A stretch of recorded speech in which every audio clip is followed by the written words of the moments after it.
Fill her up. You're listening to the Gas Digital Network. Conceive, believe, achieve. Shut the f*** up. You're listening to Believe You Me with Michael the Count Bisping. You know my name yet? And Anthony Lionheart Smith. All right, we're ready to rock. Chapstick's on. Gotta get My it lips are chapped as hell. For the last 2 weeks, I've had chapped lips, but it's you're in blizzard conditions right now, Anthony. Yeah, we had a snow day today, so the heathens are running around the house, and I gave them all tasks to accomplish while I'm on here. But you can bet your ass that there's going to be screaming and hollering and fighting and jumping up and down upstairs, and I'll probably come up to a bomb going off. Okay. Now, when you said the heathens, you mean the children. And when you said Yeah. tasks, what are the tasks? Because I want to know. Because I'm always trying to think of stuff for my children, trying to give them chores and stuff like that. And Rebecca's like, leave them alone. I'm like, no. They live a very privileged, entitled life. They have to help. Like Sunday morning, I'm like, Ellie, pick up that dog shit. She was not very happy. I went out to use the sauna. There was dog shit everywhere. I'm like, go and pick up that dog shit. You don't have a pooper scooper? Not one that I'm aware of. You ought to get one. It's pretty cheap. You gotta just hire like a service. They come like 2 or 3 times. Pooper scooper. There used to be a record that sang that back in the day, I think. Anyway, no, I don't have a pooper scooper, and even if we did, I wouldn't use it. Rebecca's the only one. It's and cheap. Ellie, No, not that kind of pooper scooper. I mean, like a service. They charge like $5 a week to come pick up the dog shit in the backyard. The life of Anthony Smith. It's like $5 a week. It's super cheap. I need to get one then. No, I do have one. She's called Ellie Bisping. She did do it, to be fair. What are the tasks for your kids? Tidy the room? So they're going through all their clothes and getting rid of the stuff that doesn't fit. And we've been trying to knock out the laundry. One of them's rearranging their bedroom.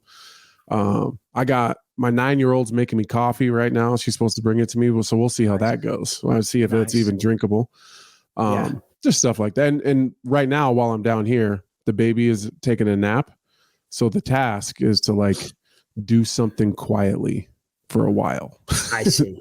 That's the task. Well, to be fair, I'm joking, but it is kind of nice because right now, because Ellie's she's almost 21. So it's like I have 2 wives in the house. I have 2 women I can go off for sandwiches, for coffees, for snacks and stuff like that, and for little jobs like picking up the dog shit. Anyway, welcome to the show, everybody. We have a lot of things to talk about. Francis Ngannou is fighting Anthony Joshua. Dana White dropping some bombs last night. We've got Du Bronx Oliveira versus Saul Ruki, and we've got Dustin Poirier fighting Benoit Saint-Denis.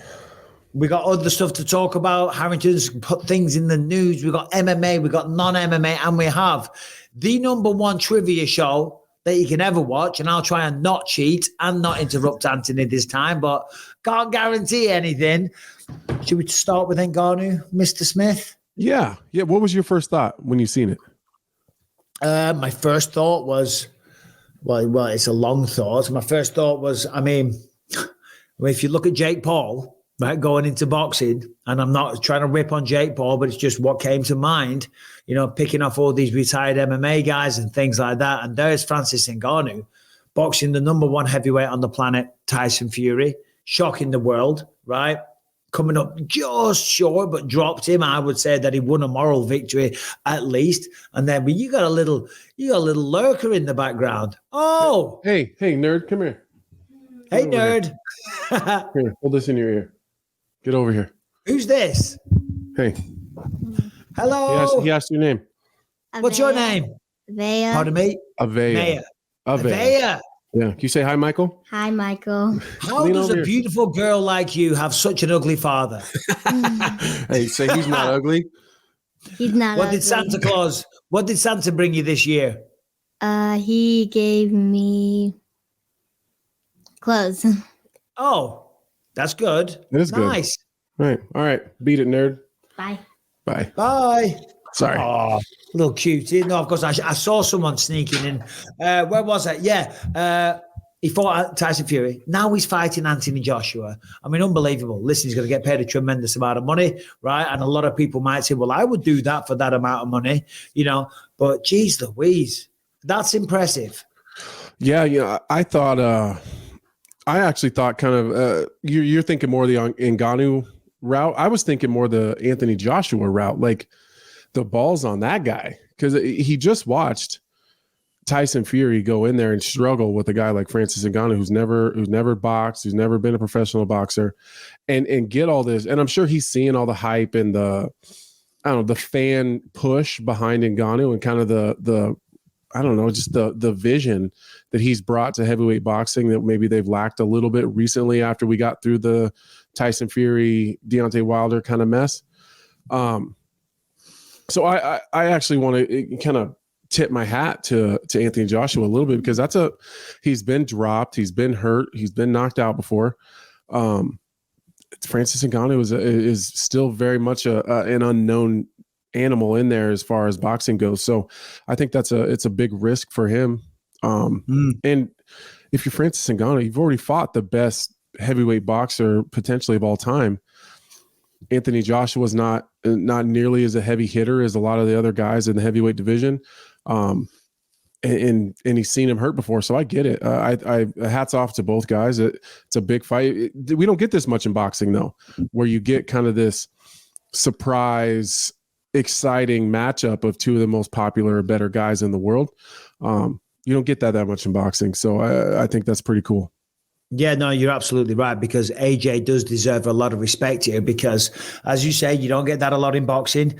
He has no need to box Francis Ngannou. Doesn't really gain anything with a win other than, I guess, solidifying another victory, then being 4-0 in his last 4, if you will, and then probably getting the winner of Usyk and Tyson Fury. But he probably would have got that anyway. I think this is happening because Deontay Wilder was probably the guy in the mix. They thought he would beat Joseph Parker, and then he didn't. Parker went out there, destroyed Deontay Wilder, made it look easy, dominated him from start to finish. Now he's on about coming over to mixed martial arts. Deontay Wilder at 37, 38 years old. Not going to happen, bro. Not going to happen. But that's another conversation. That was going to be my next question. Is if you thought that Francis Ngannou only got that fight because Deontay Wilder was probably the guy that they wanted. They put him on the same card together for a reason, I would imagine.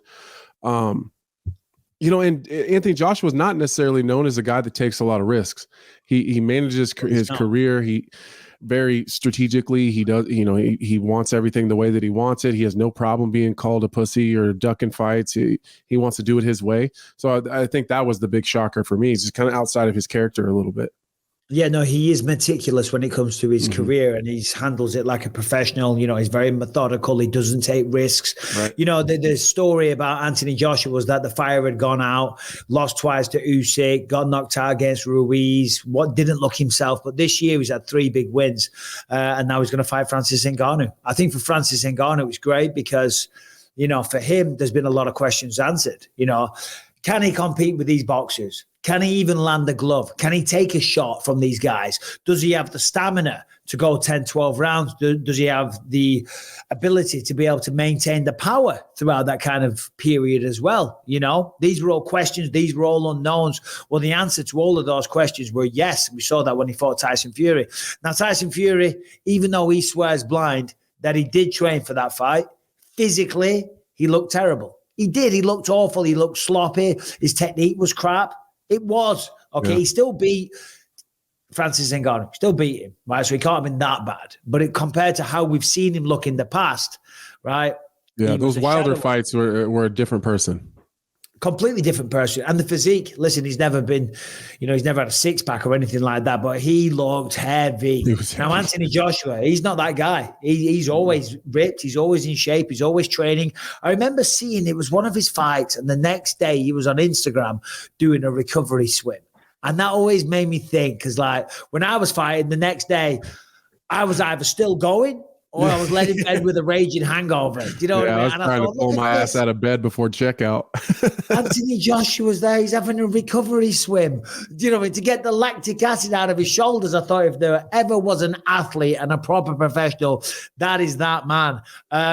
By all accounts, though, and I'm not trying to be a hater here before anyone suggests such a thing, because I'm really happy for the guy. Apparently, though, they lost money on the Ngannou, Tyson Fury fight. Apparently the pay-per-views weren't too big. So maybe, it's good for Francis Ngannou because he's going to get paid, but who else is there? Because I think Ngannou with the MMA community around him, probably the next best choice, right? I would have thought. Yeah, in terms of losing the money, over there in Saudi Arabia, I don't think they're super concerned with making money. I mean, no one wants to lose money. Even rich people don't like losing money. But I don't think that that's probably the focus of those fights happening, I would imagine. Speculate to accumulate, I believe the term is. No, they are. They're trying to turn Saudi Arabia into like a real tourist destination, just like Abu Dhabi. And I was researching recently about Riyadh, what kind of place is it, and what to expect when you go there and stuff like that. And it says it's like a real cosmopolitan melting pot, it's in the desert. Do you know what I mean? Right. But I do look forward to going. And I was like, because in Abu Dhabi, you can't drink, but you can drink in the hotels, right? And everyone's going, Bisping's an alcoholic. No, I'm just curious as to what to expect. So I was like, can you drink? And I came across this article. It said, yes, you can drink. And I thought it must be like Abu Dhabi. You can drink. They have amazing beer. They have great wine, excellent champagne. And the best thing about Saudi Arabia is that you can drink and drive. And I'm like, what the F? I was like, yeah, because all the drinks are non-alcoholic. It is banned. Simple as that. And I thought, this guy's a dick. That's bullshit. We're going crazy on the razors, bro. It's banned? It's banned 100%. Alcohol doesn't get in the hotels or anywhere. It is 100% dry. I'll have to be looking at a different event to work. Well, because there's a potential that I was going to have a movie. I still might. And I might be in Saudi for a while. So that's why I was looking it up. And I thought, geez, I will be in the best shape possible for that film. Right. You give me a few weeks in Saudi Arabia, my God. 10-pack on its way. Headaches eradicated. Work ethic through the roof. Manners on point. Sleep patterns. I mean? Incredible. Sleep patterns. I look 10 years younger. All we're going to do is move to Saudi Arabia. My God. Hey, listen, well done, Francis Ngannou. Well done to Anthony Joshua. And that's happening pretty soon, right? March 9th? Yeah, March 9th, I think. Something like that. And then obviously we've got Usyk and we got something else going on there as well. Anyway, so that's MMA, that's boxing, that's Francis Ngannou. Lots to get to today. Moving on. These two fight announcements from Dana last night. Which one you want to start with, Anthony? Probably the most surprising matchup is the Dustin Poirier Benoit Saint Denis fight. If you listen to Dustin's interviews, he wants something exciting. He wants something that's big. He doesn't have to fight. So he wants big money, big opportunity, all the lights, all the shine, and wants it to feel really big. So I was actually kind of like, man, this doesn't really make a lot of sense for Dustin. But if you really dig deep into like who Dustin Poirier is as a person, I think he wants things that are scary. I think he wants things that make him nervous. I think he wants fights that keep him up at night a little bit. And I can relate to that a little bit, and I'm sure you can as well. It's hard to be motivated when you're Dustin Poirier, you got all the money, you're popular, you're famous, you got a lot of other businesses going on. I'm sure it's hard to get up for a lot of these other fights and really get motivated. But if you're scared or nervous about somebody, that makes it really, really easy to wake up in the morning and go to the gym or get your extra run in or whatever, do your diet and whatever. So I think Benoit Saint Denis is that guy. I think he makes Dustin Poirier nervous along with the rest of Benoit Saint Denis. He just sounds like he's a badass too, just his name. But he's probably a guy that is a badass. He is. He's a bad. And I think he makes a lot of the special forces. Yeah, I'm sure he makes a lot of the division nervous. And I think that's probably what motivated. And I think he wanted to be on UFC 300 as well. Yeah. So he said he wasn't in the UFC for UFC 100. He didn't fight on 200. And he's not going to be around for 400. So that makes a lot of sense to me. It's a crazy, dangerous fight. Huge opportunity for Saint Denis. He could skyrocket himself. No, you're right. I'm just looking at the lightweight rankings here. Islam, Charles is booked. We'll get to that in a minute. Justin Gage just lost to Justin. He is Dustin Poirier, so he can't fight him. Although everyone's fighting themselves. Everyone's biggest opponent is themselves, and that's actually true. But you can't fight him in an octagon. Michael Chandler, been there, done it. Mateusz Gamrot, Benil Dariush, Fiziev, you know. You go down, where is Benoit? Benoit 10. on the official rankings is number 12. I thought 12. I saw number 8. Oh, I thought it was 10. Benoit, 5 in a row now. 5 finishes in a row, right? And you're right, it's not like the big names. And people like, who was it? Was it Benil Dariush saying recently, like the Gagey and the Chandlers and the the Gagey and the Chandlers. They just keep going round and round in a circle fighting the same people. Well, this is... I like this. I like this from Dustin Poirier, giving somebody like Saint-Denis a chance. I think it'll be a tremendous fight, you know. It's kind of like Gaethje giving Fiziev a chance. Correct. So that puts an end to that myth that they won't do this. And Benil gave Gamrot a shot. Oh yeah, early, like before Gamrot ever should have probably had one. Typically, Hamzat got jumped up. Do what? Hamzat. How did Hamzat get jumped up, and how does he relate to the conversation? I thought we were just talking about people jumping the line. He went from being unranked to fighting really high up in the rankings, like 5. For sure. When you look at Dustin Poirier, he's only 34 years old, I think. He's not as old as I think some people think he is. Yeah, but he's had like 35, 36 professional fights. So he's got a lot of wear and tear on the clock. He's been fighting at the highest level for a long, long time, where Saint-Denis, I just like saying his name, Benoit Saint-Denis, right? The crowd for him in Paris. That was crazy. It was wild. Crazy. It was the French crowds are mad. You know what I mean? They are insane. So I don't know, man. Could you imagine? How bad would it be is the question I'm trying to get to. How bad would it be for Dustin Poirier if he loses this fight? Because it's quite the downfall, and that's always the risk, right? That's why you want to face someone in the top 5. That's why you want to face these guys because, right, if you lose to someone like a Saint-Denis, not one of the superstars of the division, well, then the narrative is simple. You're done, you're damaged goods, you're washed up, you're on your way out. So it does take a lot of balls to step up and make this kind of move. Yeah, I mean, I'm in it right now. It's happened to me as we speak. Where you're washed up, you're done. You lost to a low ranked guy. Especially if you get beat badly. But the narrative is exactly just that. It's just a narrative. You don't actually. We won't know until it happens. Until you end up in like a Tony Ferguson situation, where you're like, okay, we heard the narrative at the beginning of the little run, but like now it's absolutely true, right? So. I think the problem is Benoit is good enough to beat Poirier. He absolutely is. But how close are they really? You know what I mean? We don't actually know because we haven't seen Benoit fight at that level yet. We haven't seen him fight someone like a Dustin Poirier, and it's going to answer a lot of questions. So because we're part of the company and we're part of the broadcast and we're fighters ourselves, we know the truth that if Benoit goes in there and he beats Poirier, that doesn't necessarily mean there's something wrong with Poirier. It might just be that guy's that good and he's just on his way up. And the problem is you never find that out until much, much later with a guy like, I guess Brian brought it like Hamzat. Like at the beginning, he was smoking people, but you don't actually know how good he is because he's fighting on the bottom part of the card. Now, all the people that were, like the Gerald Mearshart and the guys like that kind of got beat up on at the beginning, kind of makes a lot of sense now. We don't really hold those losses so heavy over their head now that we've seen what Hamzat turned out to be.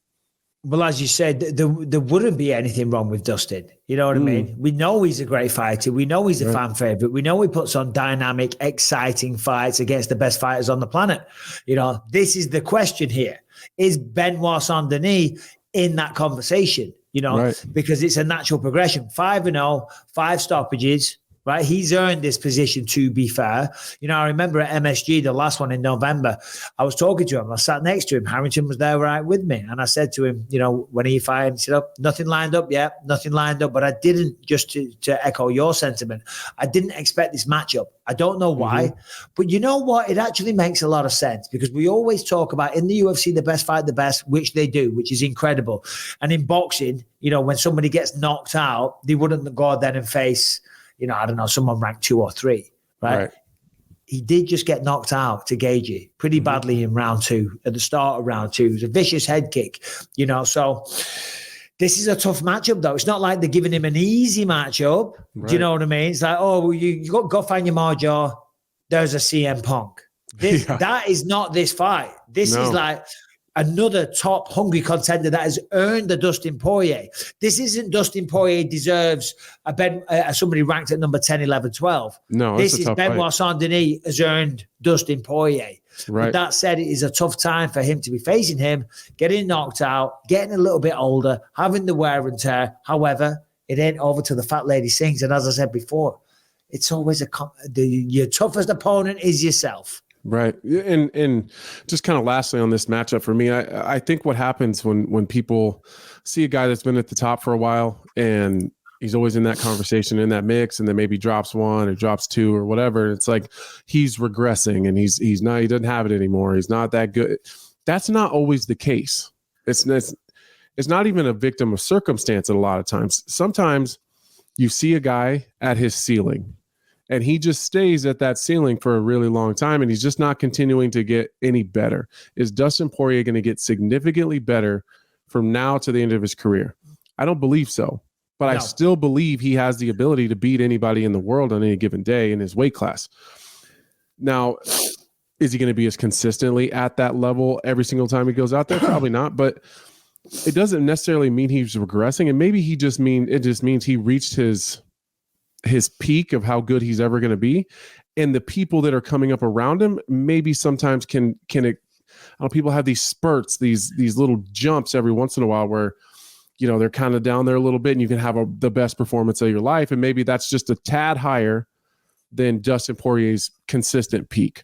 Does that make sense? Or maybe no, it does make sense. Or maybe Justin Gagey just caught him with a beautiful head kick and Justin Gagey is the future lightweight champion of the world. You know Absolutely. What I mean? I don't think it's necessarily what Dustin did wrong. I mean, yeah, okay, he could have blocked that head kick. He could have taken him down. Of course, there's hypotheticals what he could have done.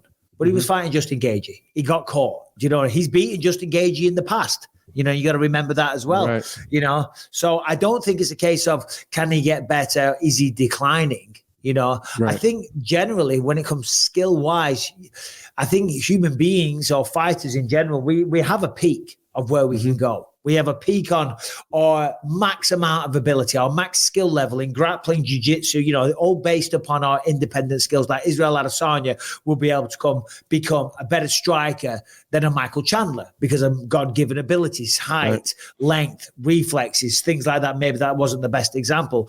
Or, you know, Chandler could be a better wrestler than Izzy. I just keep using them too. But you know what I'm saying? Yeah. We all have our max. But then at that point, when you start to get in your mid-30s like Poirier is, then it becomes about other things, about how you prepare for a fight, how you mentally prepare. Are you doing your recovery? You know what I mean? So not necessarily skill for skill, because there does become a point where, yes, okay, as martial artists, we're always on a journey and we're always trying to learn and we're always trying to improve. But often the areas of improvement can come from within, meaning how you are preparing mentally. And when it comes to the physical side of things, not overtraining, you know what I mean? Not doing as much hard sparring, maybe doing more hard sparring, whatever tweaks there are that need to be made. That's why, like, towards the end of my career, my weight cuts were a piece of piss. I was flying in my weight cuts, you know, because I'd done it so many times. And, you know, mentally I was getting better, you know, skill for skill. Yeah, maybe, you know, incremental improvements with every training camp, because every camp you do, you get better. But generally along the way, yeah, you max out skill wise to a certain degree, but the preparation process in here gets much better. Right. You know, I kind of, again, I'm not trying to, I would never compare myself to Dustin Poirier, but like, I wonder if he's doing some of the things that maybe Glover talked to me about, like maybe me having to do at this point in my career. Like I do believe on any given day, I could pop out and beat anybody. But head and shoulders, like, am I going to consistently every single day be a better fighter, mixed martial artist than the rest of the guys in the division? At this point in my career, I don't think so. And I don't think you need to be the champion of the world. I think that sometimes it's about taking the ingredients that you have and changing that concoction a little bit to benefit you in the times of your competition. So if it was, you see in the NFL, they do those like the Pro Bowl thing where they have the quarterbacks do all the different drills, and you can see who the best quarterback is because he throws a longer football, he throws it more accurate to the receiver more times or whatever. MMA isn't necessarily like that. The better striker is not always going to win. The better grappler is not always going to win the grappling exchanges. The better wrestler is not always going to win the wrestling exchanges. So I think that'll make a difference in Poirier's success moving forward. Is just how is he managing and changing the ingredients in his game to be successful? Because we've seen Glover having a really tough time for a little while, made a couple tweaks and adjustments, and then go on to be the world champion. I think he beat several people on the way there and as champion that were probably better than he was. But he just figured out how to manipulate the game to benefit him when he was in there. I would say the same thing as well applies to my career. However, it doesn't. They're all cheating bastards. They're all juiced out of their minds. They're all on steroids. They'll have veins popping out of their faces, their dicks, their asses. They're all on steroids. You sort of comes in and I wipe the floor with them all. It's a joke, by the way. Just adding a light bit of comedy relief. But you're right. The question is as well, staying on Dustin, how hungry is he? Is he still as hungry? Because the hot sauce, by all accounts, is flying. He's made lots of money throughout his career. The Conor fights would have been very lucrative for him as well. I don't know what the cost of living is in Louisiana. It ain't a lot. It ain't a lot. Do you know what I mean? It ain't a lot. So he's living large down there. Whereas I do well and I'm broke in California. He's living like, I don't know, the man. Down he's living like Conor McGregor. He's living like Conor McGregor on in Louisiana. In Louisiana. And if you find that little prick that punched me on Bourbon Street, find him and kill him for me. All right, today's episode is sponsored by Shopify. And if you are a businessman, if you are a businesswoman or entrepreneur, or you simply have an idea, it's time to turn that idea into a reality. And that is what Shopify is going to let you do. Okay. It's going to allow you to have an idea, create a business, get online, sell the product to everyone on the internet, take payment methods and do it all quick, easily, convenient, and more importantly, cheaply. Shopify will even let you sell across all social media marketplaces like TikTok, Facebook, and Instagram. And of course, it's packed with industry-leading tools ready to ignite your growth. Shopify gives you complete control over your business and your brand without having to learn any new skills in design or code. And also, there's a 24/7 extensive business course library, and they are there to support you every single step of the way. If you have a little business, rinky-dink, time to get serious. If you've got an idea for a brand and you want to sell, it's time to give Shopify a try. It's time to get serious about your business and go to Shopify right now and take advantage of this incredible offer. You can sign up for $1 per month at shopify.com/believe, right? $1 per month. Think about this. You want a website, it'll cost you a bomb. You want to get all the support, it's going to cost you a bomb. Well, right now you can sign up for $1 per month at shopify.com/believe, all lowercase, shopify.com/believe to take your business to the next level today. Shopify.com/believe. Another fight announcement before we get to some non-MMA, because apparently there's all kinds of weirdness going on in Miami. There's power outings, there's cops, there's aliens, there's all kinds of shit. But we're going to get to that after we talk about this next fight booking. Who is it? Arman Tsarukyan, Du Bronx, Charles Oliveira. My initial thought was, that means one thing. That means one thing. What does that mean? Islam Makhachev's fighting Justin Gage next. That's not what Dana said. Oh, really? I didn't actually watch the whole thing. I just saw the headline. No, he said Islam's hurt, and the winner will fight Islam in the summer, is what he said. Okay. Now, that could always change. Hey, listen, it's Dana's company, and what do I know? I mean, right. I've literally, you're just telling me what was said. I think that Tsarukyan and Oliveira will fight the winner of Gagey and Islam. They'll fight the winner of Gagey and Islam, but I don't know. What if he's just being tricky and it's Islam versus Gaethje for UFC 300 and he just doesn't want us to blow it? He might just be being UFC tricky. 300 though is in April. I do believe March, April is around. And they're not going to make UFC 299 better than UFC 300, right? I tell you what, UFC 299. Look at this, right? Is a barn burner. UFC 299. You got Sean O'Malley, Chito Vera. Huge. You got Dustin Poirier, Benoit Saint-Denis. 5-round co-main event. Gilbert Burns, Jack Della Maddalena. Incredible fight. Kevin Holland, Michael Venom Page. Right. Welcome to the UFC, Michael Venom Page. You joined us on Thursday, by the way, so don't miss that. Curtis Blazes, Jailton Almeida. Sick fight. Chukagian, Macy Barber, Harrington, hold your horses. Mateusz Gamrot, Rafael Dos Anjos, Piotr Yansong, your dog, Pedro Munoz is on there. I mean, that's pretty much as close to being as good as you can get. That's a ridiculous fight card. That's crazy. And you, one would always think that there's got to be one massive name for UFC 300. Like who's it going to be? So is it going to be Leon? Show, brother. Is it going to be Leon and I'm Brian. I can't remember his name. It's more Bilal. I'm just kidding. That was a joke. I'm just kidding, Bilal. I'm just kidding. I'm just messing with you. No, jump on Brian Harrington if you're both there. It looks like Harrington's gone. He took a walk real quick. He'll be back in a second. I'm sure he went to go get his bow tie. I wonder what that is a code for. I wonder what he's actually doing. I think he's actually going to get a bow tie. Are you serious? He's going to host a game show. Quiz. He's going to be a quiz master. So, right, I'm not hating on Harrington, but one would have thought he could go for the walk to get a bow tie before the show. Yeah, I have these kind of thoughts all the time about him. I don't know. One would assume. I don't know where Harrington lives. He's at the studio, I think. Is there a bow tie outlet close to where you are? Bow tie out.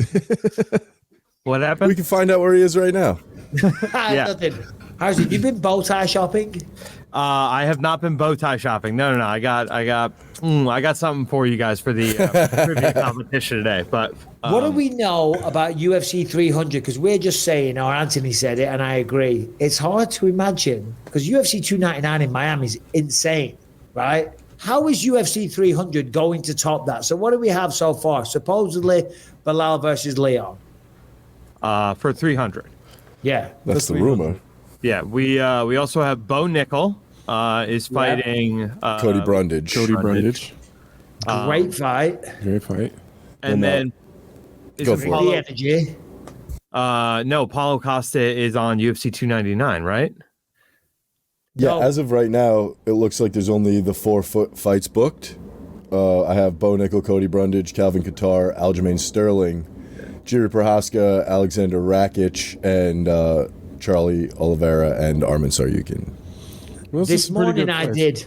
Don't get me wrong, great That's fights. a great this start. Morning, I did an interview with some British journalist, and he said to me, basically a very similar conversation to what we're having now, and his actual words were, what rabbit do you think they're going to pull out of their hat in terms of a main event? And I know we had this conversation last week, but Anthony said there's no way they're going to have 300 better than 299. 299 is effing ridiculous. Yeah.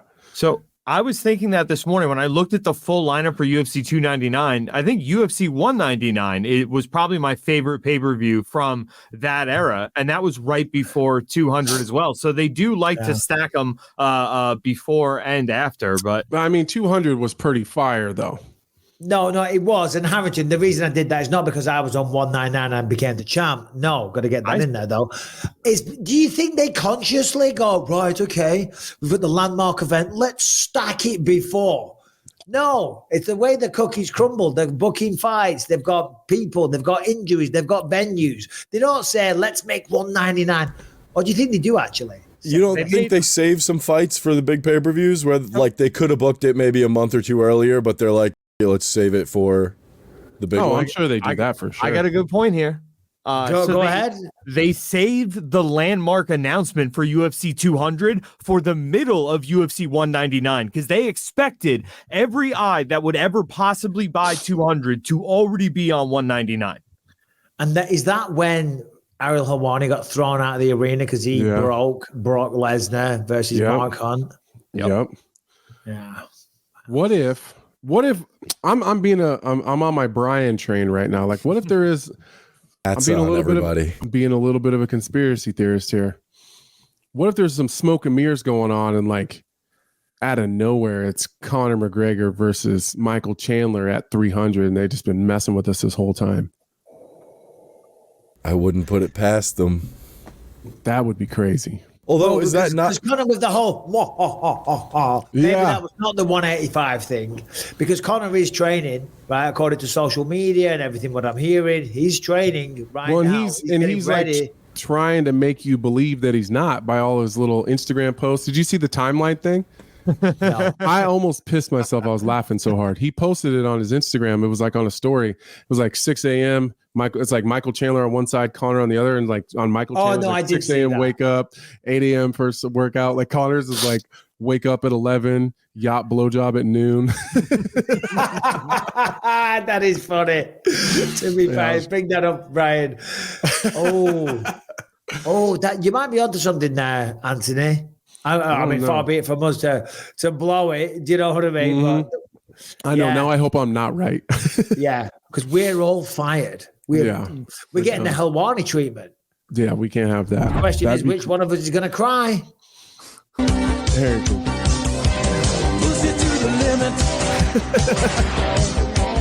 Walk on. Hilarious. What movie is that? Is that Kickboxer? Scarface. Oh, Scarface, of course. Have you seen Scarface, Anthony? No. Jesus Christ. So this is what we're gonna do when we hang out instead of like filming cool shit where we go out into the woods and like shoot things. We're just gonna watch movies. Anthony, Scarface is an absolute classic. You have to watch Scarface, brother. We got it. We were supposed to be. Brian was supposed to compile a list. I sent you a that I list. was supposed to check off as the year goes. Scarface Yeah, was but not on that also- list. You're also That is supposed to fair. take your own initiative to see classic movies. Nah, Do you know what if I I mean? was- You if can't I was an only watch adult- what we direct you to guide you by the hand. That's You've gotta be exactly what I like, want. Scarface is a classic, man. Scarface. I tell you, okay. You want to play, huh? Say hello to my little friend. The majority of that dialogue is not safe for YouTube. No, it's not. And Harrington pulled your face. What you pulling your face at, Harrington? No, I was just thinking, I was really just scratching my head for like, what's the rabbit Dana could pull out of his hat right now? And I To one bring it right struck back me. on track and say, yeah, rescue the show. Well done, No. Harrington. Sorry, that's my ADD doing a good thing. No, it's good. Out of nowhere, I mean, and apropos of nothing, maybe it's like a special match, maybe it's 165. Khabib. Oh, I don't know. I don't think Khabib's coming back, man. He said George St. Pierre. he swore an oath. You know what I mean? Like George St. Pierre. That'd be. What if it was like GSP versus Robbie Lawler? No. If GSP comes back, number think he's one, he getting a has to belt? lose. He has to lose, otherwise he makes it. No, he has to win. I mean, Yeah. Otherwise he makes a dick out of me. And he has to fight. He has to fight. I mean, who's the champion? 185 Sean Strickland, the winner of Drickus and Strickland. See, Could you so imagine that? I try to go through the weight classes. Like even if you at heavyweight, it's Tom, John, and Stipe, and I don't think any of those are going to happen. And then 205, everything's kind of booked there. At 185, that's already booked.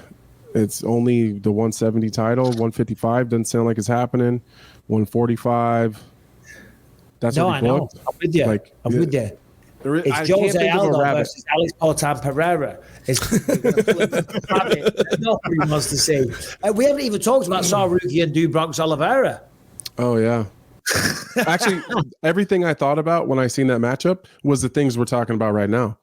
It Yeah. just took a handful of other opportunities off the table because I don't think we're going to see Islam fight and it not be Gaethje or Oliveira. So then we pull Oliveira, you're like, all right, well, maybe that's it. Maybe it's Islam and Gaethje. But Dana seemed to be pretty clear that Islam is hurt and is not fighting until the summertime. Makes a little bit of sense because Islam doesn't fight that often. So that matchup made a lot of other things clear to me, I suppose. It's a great fight, actually. And I'm excited to see the grappling. It is a. I mean, I'm sure the UFC, they've been planning and working on this for a very long time. But Islam, pound for pound, Pantoja's fighting soon. O'Malley, he could potentially make a fast turnaround, but he's going to. Pantoja just fought, right? Yeah, Volkanovski, he's fighting Thingy Bob to Poirier. Makachev. Leon supposedly going to be on there. Strickland's on next week. Brock Lesnar's coming back. Do we want to see that though? Versus Tom. I don't know. Ooh, versus Tom. That might be Let's get a crazy Tom Payne. fight. Let's get Tom No. Payne. Do you know what? I was going to say, yeah, but we had him on UFC 100. We had him on UFC 200. But that's why they're bringing back Brock Lesnar. He is the man, the centennial man. And it really doesn't matter who he fights. 100, 200, 300. Never mind, Jim Miller. Step aside, Butch. Right? Brock Lesnar versus Jim Miller. Yeah, exactly. How many Jim Millers could Brock Lesnar beat? Not many. Not two. Not two. No. 1 1/4. One, maybe. If Jim gets a hold of a neck or something. Listen, I love Jim Miller, but Brock Lesnar could beat Jim Miller.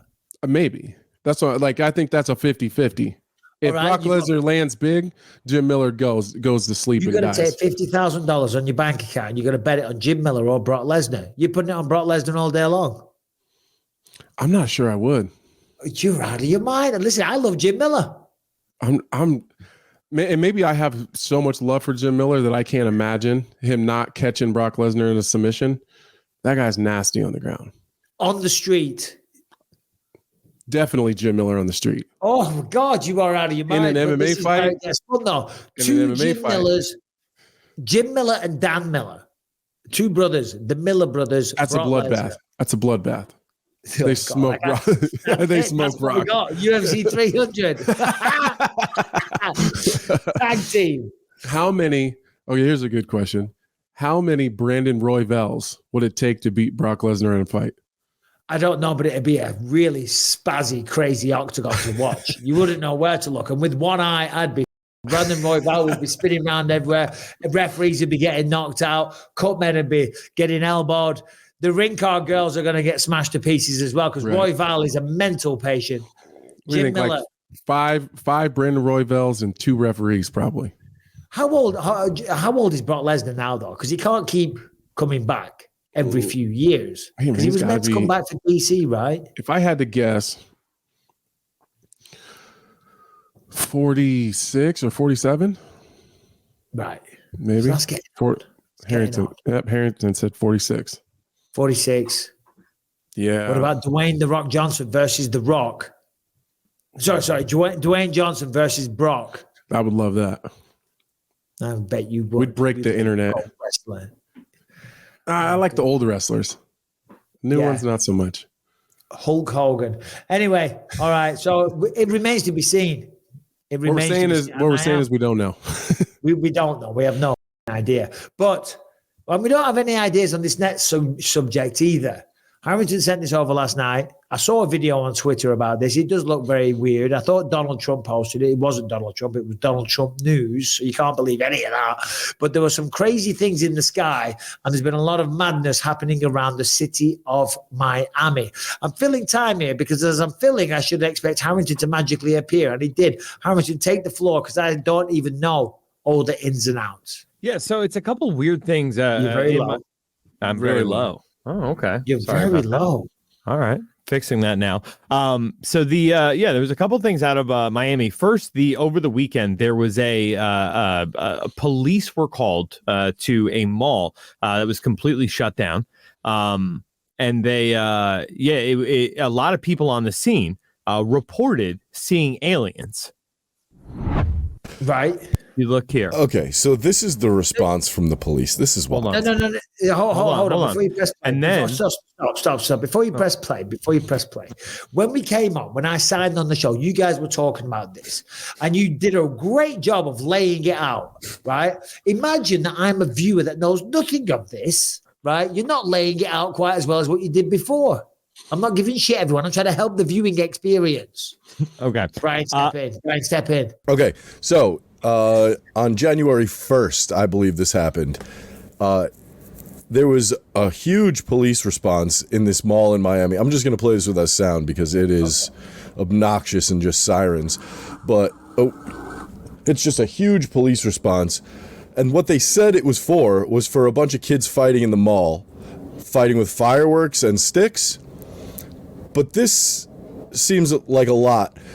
What they did is they shut the power off for over 6,200 people, killed the internet, killed the airspace. It just doesn't seem like a reasonable, rational response to kids around in a mall. Something else happened. I don't know what that is. People are saying that it was aliens. Harrington, don't look so offended, brother. I'm just trying to help out the viewing experience. That is a lot of cops. That seems like a bit overkill if that was just children getting a little out of hand. So the official report is that they believe that the fireworks were people shooting in the mall. So they said this response was as if there was an active shooter. There wasn't that many cop cars at Columbine. No. So even at an active shooter, that's a lot of cops. So that's the official story, is that it was kids fighting. Now there's a lot of people on TikTok clout chasing or whatever, or maybe they're telling the truth, that they saw 8 to 10 foot shadow monsters. Yeah. Before we get to that, so they shut off the electricity, Brian, you're saying? They shut off the airspace. To a big area around it. And I have a theory about why they shut off the airspace is because, so my brother got his kid like a drone, and you need to call into the FAA if you want to fly it. Like it's like, I guess, an automated process with the interface of the drone. So once they shut off the airspace, then your interface can't dial in to fly. So then your drone won't fly in the area. That's crazy. Okay. So to keep all the film and all the footage out. Yeah. It'll keep like a civilian drone from flying over because it'll say, no, this airspace is closed. And it won't let your drone fly. And your drone won't be able to turn on or fly into the zone if you get it from outside the zone. Got it. So basically, nothing could be filmed, nothing could be captured on tape, and you're just going into there. People are talking about shadow monsters. So if you want, I could disappear for a second and pull up a video of somebody talking about this, but they say that, airplanes, there's like a 8 to 10 foot shadow monster and then the shots fired report from the people on the ground are saying that it was civilians firing weapons at these things because it was a literal horror movie. But they weren't killing anybody. They were just like spookily floating around. That's the reports from the people on the interwebs. A lot of meth going on in South Florida, though. Let's be honest. Okay, cocaine, a lot of guns, a lot of meth. A lot of crazy people, just bath salts. Pound. There was aliens. There were shadow monsters. Bath salts is huge in Miami. Bath salts. There you go. Harrington, I sent to you last night, though, a video which was a little peculiar. Yeah, that was also in Homeland, Florida, which is Homestead, Florida, which is like, 30 minutes outside of Miami, a suburb of the place. And you can see in that video that there are orbs moving through the sky. Now watch this. This is weird. It definitely is weird. And this could be AI generated. Watch this though. Right, so it's not the most compelling video right now. I would be scared shitless that was a missile or something. Yeah, that looks creepy as shit. Yeah, but watch this now. Look. Now it's separated. It could be fireworks still. I guess it could be fireworks. The thing is, in this no, then they just hang out there. Oh, that's weird. Yeah, fireworks don't do that. That's true. Weird. Yeah. All right, quick poll. Do you guys believe in aliens?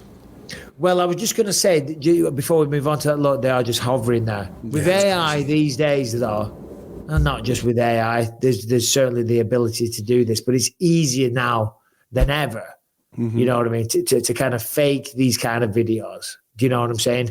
The shadow monsters, I don't know, the shutting down all the technology of the airspace and turning the power off. It sounds a little sus, but who knows? Maybe it was an overreaction. Maybe they thought it was an active shooter. Maybe they thought there was something crazy going on. The world is a bit insane right now, but what is your theory? I don't know about the shadow monster things.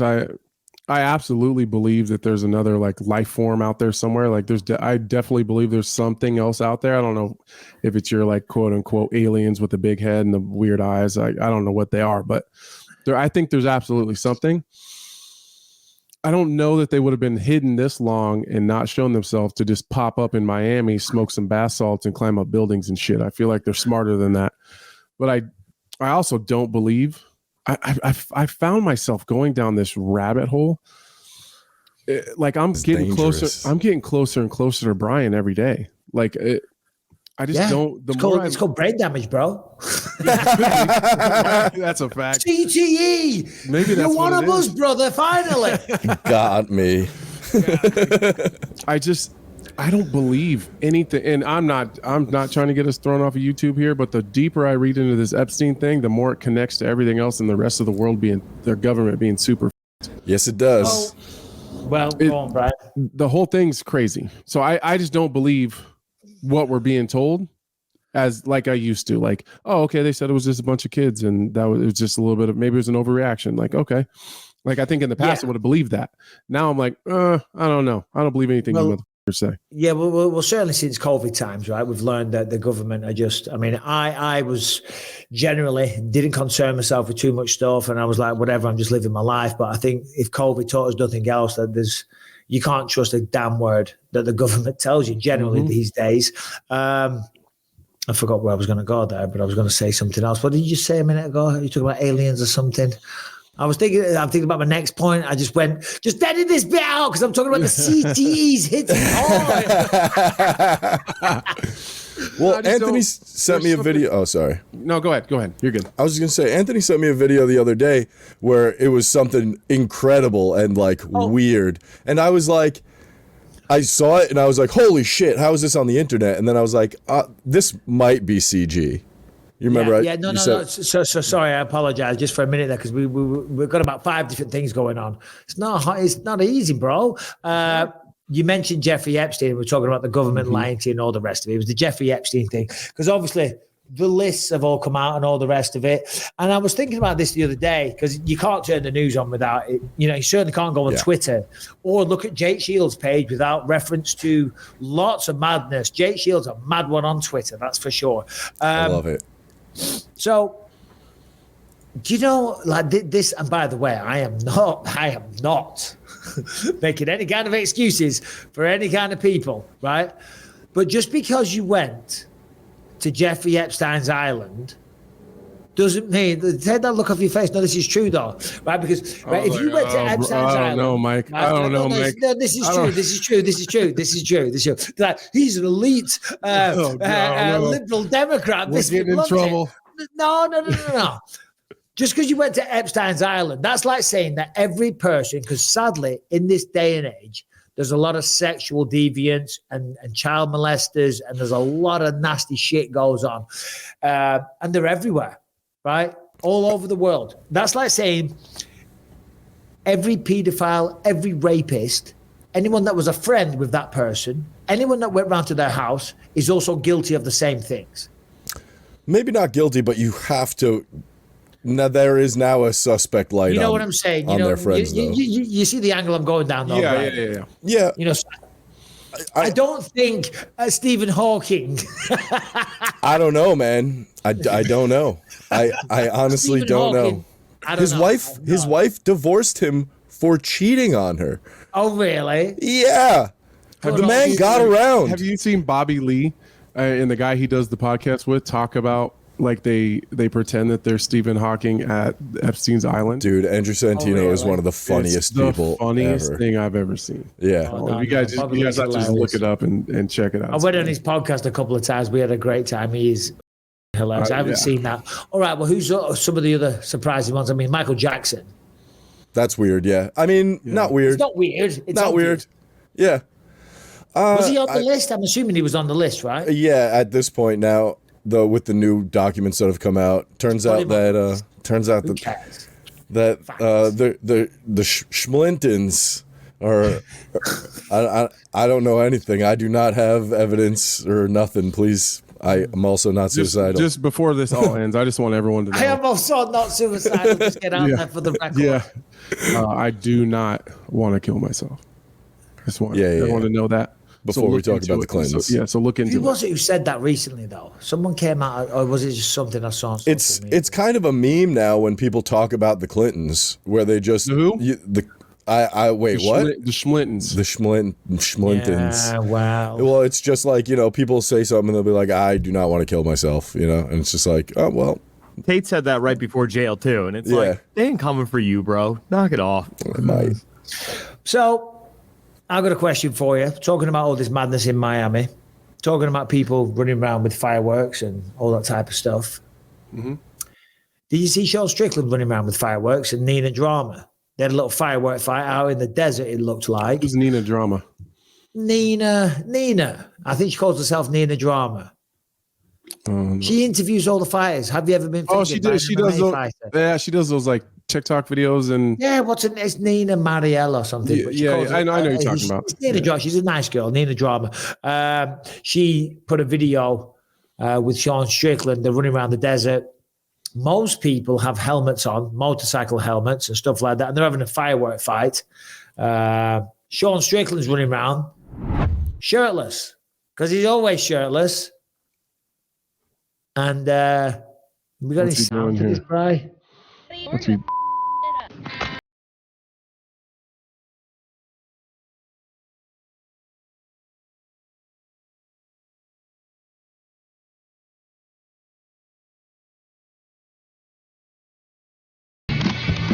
I do this with my kids.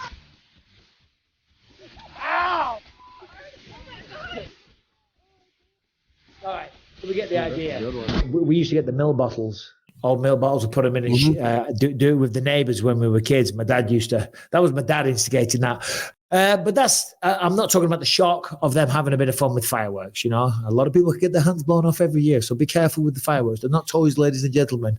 PSA. He's fighting Dricus du Plessis in 2 weeks. Mm-hmm. Would you run around? Now, granted, you do take fights on short notice. Right, that you don't need to. You already know, whatever the question is. You already know. I know exactly. I'm asking the one person here. Let me ask Harrington. We'll get a better answer out of Harrington. If you had a world championship fight, a title defense, your first ever title defense, both of you, do you think it's smart to be running around the desert, playing with fireworks, doing that with your shirt off when everyone else has motorcycle helmets on? If I'm afraid of a Roman candle, I'm terrified of Dricus du Plessis. I need to do that. No, but in all seriousness, I probably wouldn't go that deep into it. But yeah, I probably would have worn a shirt just to avoid the small superficial burns. He was wearing eyewear. I don't know if I'd wear a helmet, but I get it though. Like you know how we are, Mike. You know how we're built. Oh, for sure. There's no such thing as a bad idea. Yeah, well, until you take a firework to the eye, and you've only got one. Yeah, that's a problem. And then you be effed. Yeah, no, I'm just thinking, because like I'm not saying that there's any conspiracy. I'm not saying that Shaw's trying to get injured so the fight doesn't happen or anything like it's that. Not smart. It's not smart for sure. No, exactly. And like doing these hardcore events because who are some of the fighters that have. There was a couple of things, and Dana came out. He said he didn't want somebody doing something one time. Forget what it was. It might have been Charles Oliveira doing the chariot racing or something wild. I forget what it was now. And doing that got in a little bit of trouble. So who did? Donald Cerrone's gotten a little bit of trouble. Oh, that's what I'm talking about. Donald Cerrone. What was he doing? I've gotten my ass chewed a couple times. I get it. What were you doing? The first time, it happened twice. First time I was skiing, I think I was skiing when I got the Jones fight. And they were like, all right, we're going to need you to come home. I was like, no, finishing my trip. What are you talking about? So there was that. What's Cerrone, bull riding or something? Or I was like doing riding. He was doing something crazy. And then skydiving. The other time I was jumping, I posted a video like 2 weeks before a fight. I was jumping a rental razor into a pond off of a it was way up in the mountains in South Dakota, and there was this pond of like this body of water we found, and there was a berm like on one side, and it was a rental. because like something happened to my wife's razor, and then she went back with the kids. So me and all the boys took out like their razors and then this rental, and we just this thing up all day. It had like 3 miles on it when I rented it. I took it back with 300 miles on the ground and probably like 100 miles in the air. Like we were jumping it off of this berm into the middle of the pond to the point where the water was like up to your chest and neck, and then barely getting it out of the water before it sank. And so we did that like for like an hour, and I kept posting videos of it. It was like 2 weeks before I fought. They were pissed. This is what I'm talking about. Call me a company man all you will, but if I'm spending millions of dollars on a fight, if we're renting out arenas, right, we're flying all the staff, we're selling tickets, we're putting on a big show that requires a tremendous amount of organization and capital to put on, and your stars are doing shit like that, I'd be like, whoa. No, I'm not trying to rain on anyone's parade. I'm not trying to stop anyone's fun. But just imagine if I was doing Tales from the Octagon, which had nowhere near the amount of planning. I didn't even know what I was doing until the day before. Do you know what I mean? And Tom Aspinall was like, in fact, I did. Tom Aspinall went and did a podcast day off, and I rolled an eye. Only one. I rolled it. I was like, bloody hell, Tom. You know what I mean? Imagine if he was like doing something crazy, you know? Right. So, and the thing is, that could get infected. I know I sound very much like I have a vagina when I say this. That could get infected, right? And the Athletic Commission, it's not Sean. The Athletic Commission could pull him from the fight. Do you know what I'm saying? Yeah. So who knows? Maybe that was shot weeks ago. No, I get it. You're 100% right in everything you're saying. I do definitely sound like a vagina. No. That could get infected. No. But when you're training so hard and there's legacy. Plus, vaginas are pretty tough. Vaginas? You sound like a ball sack, because ball sacks are fragile and painful and can't take a lot. But vaginas? Either way. Those things are tough. Who's the liberal Democrat now? Listen, anyway, no, I 100%. But you know what I'm saying. I 100% agree with what you're saying. But these things happen. I say this all the time. Like some of the qualities and mindsets that fighters have, that they have to go in there and do what we do at a high level. Sometimes you're gonna have to deal with some of the negative too. Oh yeah. Oh no, I'm with you. Sometimes my wife I'll see her put her hands in her face and just like look at a friend and say, he can't help it. He can't help it. It is true though. It is true. And by the way, I'm throwing these topics out there as conversation starters. Yeah, you're right. It's who we are. It's in us. Harrington put here in the chat, they say you can't snowboard, wakeboard, bungee jump, all kinds of ridiculous things. Horseback riding, which I own horses and I will not ride them. So I guess I just have to sit down with Dana and figure this out. But that's who I am, you know. I'm just wild and crazy and I need these things. I can't get painted into a corner is what I'm saying. So I've got to figure it out. I'm assuming, Harrington, that's cowboy. Yeah, that was Cowboy in response to the UFC put a provision across the board in their contracts that said you technically can't do any of those things a few years back. No, especially on social media these days, because everything you do is going to be on social media, which is a sad state. I got myself in trouble.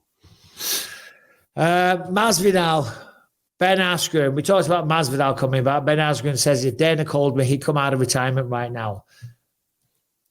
Are you interested in that? I gotta say, I don't want to sound like a hater. I don't think I am. No, I'm interested in watching Masvidal fight. And honestly, I'm kind of interested in watching Ben Askren fight, but not each other. I think what do we want out of Masvidal? We want wild striking exchanges. We want wild trash talk. We want the fun interviews, the fun fight. If Masvidal goes in with Askren, the fight's going to start exactly the same way. Askren looking for a takedown and Masvidal trying to do something crazy, and that can't happen that many times. So I think it'd be a grappling type of fight, and there's no reason for Masvidal to come back for that. No. Of course, he would say that because why wouldn't he? You know what I mean? Because Masvidal comes back. That was the quickest knockout. It was 5 seconds. We all know for a fact, right? Regardless of how many times Masvidal practiced that flying knee, he's not going to do it again. Okay, he's not going to land the same knee in 5 seconds. But I mean, Ben Askren came to the UFC, beat Robbie Lawler, lost to Masvidal, lost to Damian Maia, and then retired in 2019. He's been away for 4 years. Of course, Masvidal coming back, that stokes his fire. And Ben Askren's a very nice guy. I've got nothing against him. But if Masvidal does come back, like you say, you know, I would like to see him against another wild striker, someone that's going to bring some fireworks, the type of fireworks that could get you pulled from a card in Toronto. Exactly. Yeah. And Ben Askren ain't that guy. No. All right, guys, are you tired of wasting your money on testosterone boosters that just don't work? Look, I don't blame you. That is why this sponsor, our sponsor, Nugenix Total T, lets you try before you buy. Get a complimentary sample when you text 231-231 and enter the keyword believe. Look, listen, as you're getting older, a lot of people, they talk about getting the dad bod, having less energy, feeling less like yourself. It turns out that is because you're losing testosterone. Are you really ready to lose your shape, your muscle, and your energy? As men age, we lose testosterone, the man hormone, the source of fire. But Nugenix Total T, that boosts free and total testosterone levels to help you feel better at work, in the gym, and in the bedroom. There's nothing like Nugenix Total T and nothing better. Okay, so Nugenix Total T testosterone booster with Testofen will help you turn back the clock and re-energize your life. But don't take our word for it. Try before you buy. If it works, keep using it. If not, keep the sample. You've got nothing to lose, but you could gain energy, muscle, drive, and even more passion. Get your complimentary bottle, as I say, when you text 231-231 and enter the keyword believe. Nugenix Total T contains man-boosting key ingredients like Testofen, which has been shown in clinical studies to boost free testosterone levels in men. It's an unprecedented formula with science-backed key ingredients to safely maximize your free and total testosterone levels, help you increase muscle mass, and skyrocket your performance as you age. And don't be misled. Every product professes quality, but many use generic ingredients that are far less than clinical grade. With Nugenix Total T, you get key premium ingredients at the same exact powerful clinical potency levels used in the trials. A Nugenix formulation is backed by years of science and research, and it is the #1 doctor-recommended brand and the #1 selling testosterone boosting brand at G&C and Walmart. So listen, there you go. The proof is in the pudding. It's the #1 brand, baby, and you can get your hands on it right now. You can get your complimentary bottle when you text 231-231 and enter the keyword believe. Text now and get a bottle of Nugenix Thermo X, the newest and most powerful fat incinerator ever, with key ingredients to help you lose fat and get lean fast. Absolutely free. Text 231-231, enter the keyword believe. 231-231, enter the keyword believe. What else have we got, Harrington? Because we're going to get to the trivia quiz shortly. But Harrington, we are going to talk about the fight card this weekend as well, because you have an insight into that. But is there anything else, Harrington, in the notes that we haven't got to? Just the one Tom Aspinall. A couple things about him. One, he said he'd be open to defending the interim title against the winner of Curtis Blades versus Almeida. When did he say that? He said that last week. But then Since then, he's been posting about the things that have happened since Stipe Miocic last won a fight, since Stipe last fought, et cetera, et cetera. So much so that Stipe actually responded and said that after he unifies the belt, after he beats John Jones, he'll talk about unifying the belt with Tom. I don't know which way to take this. Take it our way. We're live. Okay, I'll take it away. I obviously am friends with Stipe, and you're very, very close with Tom. I like Tom a lot. And so it's kind of uncomfortable, I think, for the both of us here. There's nothing uncomfortable about this for me in the slightest. I think up to this point, I think everything Tom has done and said and the route that he's taken publicly has been right until the Stipe thing. We can't all forget that Tom knew exactly the situation that he was getting into when he took that fight, that the John Jones and Stipe fight was going to happen no matter what happened in the interim fight. But I absolutely can understand the frustration for Tom. I think when those things are brought to you, you take the fight, you go in and you're just kind of focused on that. It doesn't matter what you hear or what they say or any of that, because you're so focused on Sergey Pavlovich that it probably goes in one ear and out the other, and you don't even have an opportunity to digest what that actually means. So now that he goes, he fights, he wins, the dust has settled a little bit. Now he's like, okay, I'm ready to start getting ready for a fight, because that's what his body's used to. He fights, takes a little bit of time off, starts to get back in the gym, you skill build a little bit, and then you get ready to take a fight. I think he's now at that point, and now he's realizing the true ramifications of what is going to have to happen first. So initially he said, I believe he said he was going to wait for the winner and not fight, and now he's like, okay, now I want to fight. It's easier said than done it's easier said than done to wait for a specific fight to happen first before you can move forward. So I think he looks at how long that potentially could be. Then they fight. Maybe it's a wild and crazy fight. Neither one of those guys fight that often. And then whole nother training camp. It could be it could be a year from right now, maybe at the earliest. So I think we're seeing the frustration from Tom when he's now he's digested what it actually means and how long he's going to have to wait, and he's getting frustrated. And I understand that. I've been the guy at the bottom of not at the bottom, but I've been the guy that's worked my way up through the rankings, and now your career is on hold, or your next move forward is on hold because of somebody else. So I understand it, but I don't think there's any surprises here. That's what I'm getting at. Like, he kind of knew he knew what was happening, and everyone knew what we were kind of getting ourselves into with this situation. And I think the frustration is boiling over a little bit for him. You know what? The way you laid it out just there, you can't listen. I'm very good friends with Tom, and I'm a big supporter, and I'm a big believer in Tom, as we all know. So I don't need to go into that. You're absolutely right. You're absolutely right, because I've never considered that before. If going into a situation, here's the situation, as you said, I'm repeating what you said. Jones and Stipe are going to fight. They're going to fight. You can fight for the interim belt. He might give me a slap when he sees me, but you can't bitch about it now. You can't bitch about it. Those were the terms and the conditions going into it. You're absolutely right. I'd never actually considered that before. And I forgot about that point, because that was kind of already changed. set in stone. Nothing has changed. And I want to echo this again.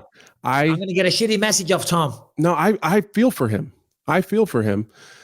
You could have told me, like, if you put Tom in that same position again, you say, all right, Tom, you're going to go in here, you're going to fight. If you win, we're going to chop off both of your legs, and then we'll move forward. We're going to go on. It would just go in and out. You wouldn't even catch that. All you're hearing is, I have to go in and I have to beat Sergey Pavlovich. And it's a hard stop there. You don't hear shit after that, because you got to do that first before any of the other shit matters. So I get it. It's just really sinking in now, I think, for him, and it's frustrating. So I think he needs to go and just defend the interim title. Go fight, Tom said, make some money. Last time Stipe fought and won, GTA San Andreas had just come out on PlayStation 2. He will fight for the undisputed heavyweight title ahead of me, who's the interim champ, active, ranked number 1 in the world right now. This makes me quite upset. Goes on to say, Stipe is one of my favorites. Loads of respect to him. As far as his resume, he's far superior to mine right now. That being said, the UFC has never been about this. It's about who's the best right now, and I believe that's me. And it's only right that I get to prove it. #free Aspinall. Surely if you're the interim champ, your next fight should be for the undisputed. Come on. I agree he is a legend on about Stipe, but I'm selfish and I want to prove I'm the best. So I'll cry if I want to. So on and so forth. He says, final fun fact, since Stipe last won, August 20, the year 2020, I think, I have blown my knee out, went through rehab process, and had a year off. Also had 7 UFC fights, including 4 wins versus top 10 ranked opponents, and won the interim title on 2 weeks. They're all great points. They're all valid points, but they are all superseded from the point you say. If we're being objective, if we're being factual, that's a great point, Anthony. That was laid out, I think, pretty adamantly. Very clear. Very clear, black and white by Dana White. This is the situation. They will rematch next year. Tom can become the interim champion and probably defend. So it's great to hear that now he's come out and said that he fancies the winner of Curtis Blades and Jailton Almeida. because that's what he should do. We spoke about this at Tales from the Octagon on stage, and he was very adamant whilst on stage that he didn't want to do that he was going to wait. And I was not trying to plead with him, but I was trying to bargain with him and say, Tom, I feel like you're making a big mistake there. I feel like right now you're in your prime. You want to continue to improve. You want to go through training camps. You want to state your case even further. You want to defend the belt multiple times, stack up loads of money, cement your legacy. And that fight will be there whenever it comes around. Or the alternative is that you sit on the sidelines for 12 months, 18 months. Yeah. You never know. And you don't get any better at something by not doing it. And I don't think anybody beats him anyways. No. So it's like Curtis Blades is a wild card, but like overall, I would favor him over Curtis for sure. Jailton Almeida is not going to beat him. Like, I just go stack him up and build in on the feet, but Tom's too well-rounded, I believe. Yeah, he's too good on the ground. I think Tom goes out there and wins 1, maybe 2 fights, and we build this super fight once the winner of the Jones and Stipe thing comes through, and then you might even convince one of those guys to stick around. That's the bigger problem, is the waiting around. Maybe they fight and one of them retires and you end up the undisputed champ anyways. It's a win-win, but the bigger win is that now you build something. John Jones is always he's never avoided a tough challenge. What John has avoided is being bored. Maybe you win a couple fights, you get the hype of the fans, and now John has a reason to try to prove someone wrong. Same with Stipe. They're looking for challenges at this point. They don't care about money and titles and all that stuff. They're looking for legacy. And maybe Tom can build himself to a spot where, like, okay, one more. Let's beat the one last young buck and then sail off into the sunset. Well, that's it, because I don't know whether it's Stipe or John. Just for hypotheticals, let's just say John, okay? And I'm not ripping on your body. I'm just saying it's a hypothetical situation. Right. Let's just say John Jones, the greatest of all time, right?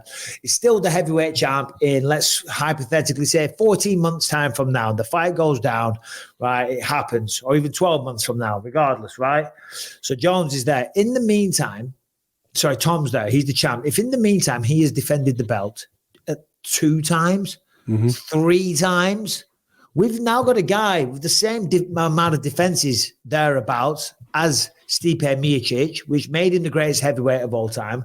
There is no way on earth that John Jones could say, right, I'm going to retire, because he knows for a fact, and Stipe for that matter, that all the fans forever will say, you are running, you are ducking Tom Aspinall. How can you, as a champion, how can you look in the mirror and call yourself a champion when the champion has a name, the man that's been defending the belt, and you're going to retire? So I think for Tom to do that, to continue fighting and continue defending if he can, is kind of his way of guaranteeing that that fight actually does take place. And by doing that, you're going to attack their ego.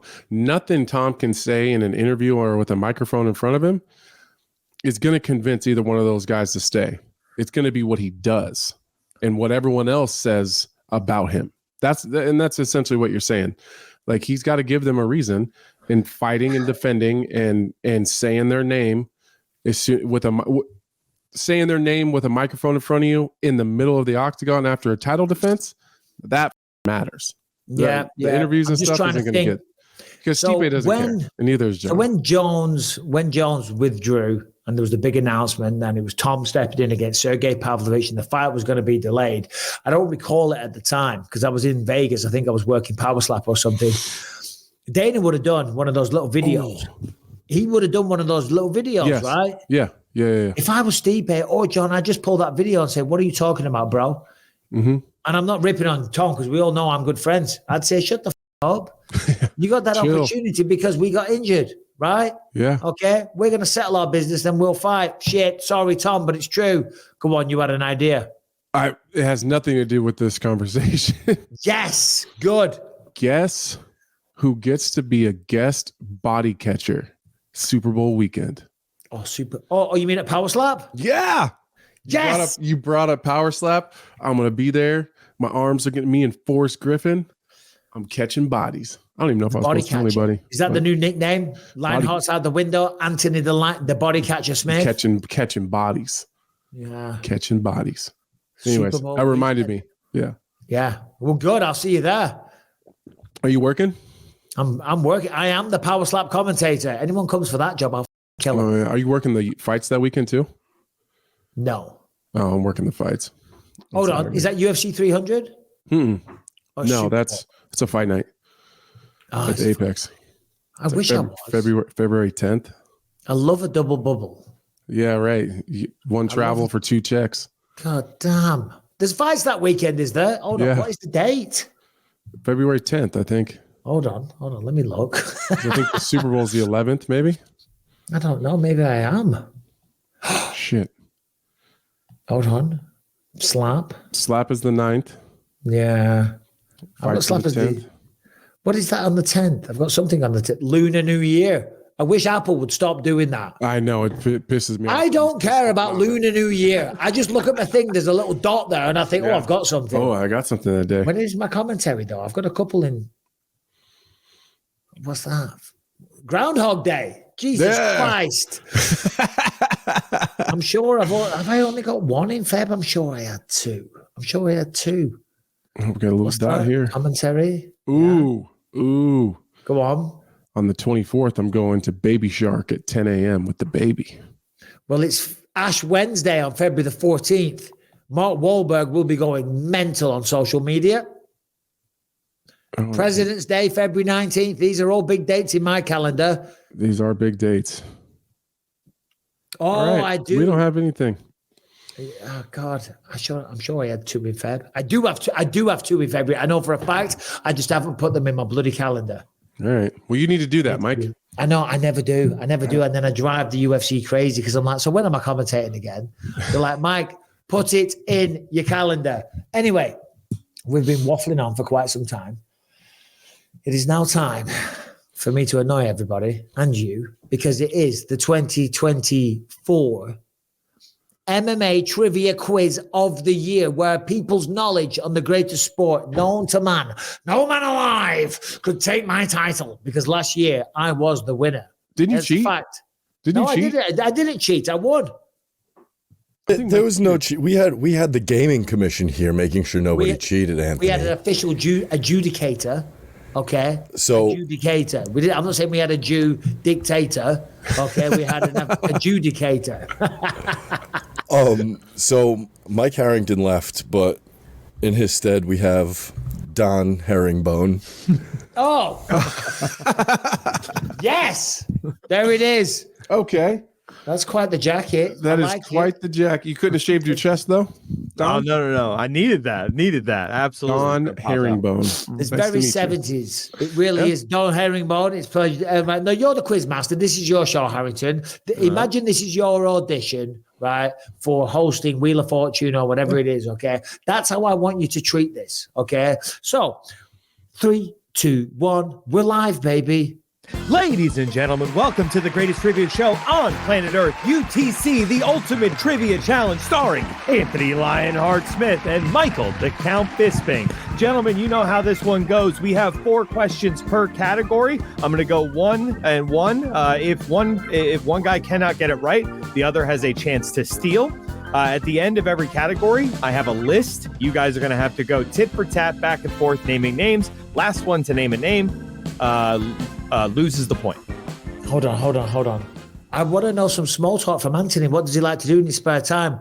Right. You should have done that as the host. Anthony, tell us a little bit about yourself. Are you telling me I don't know how to run Jeopardy? We do the first round, then we have the guest small talk, then the second round, then final Jeopardy. Okay. All right. My bad. All right. So, gentlemen, the first category. Hold on. I was too busy getting ready to criticize you. I didn't listen to the rules.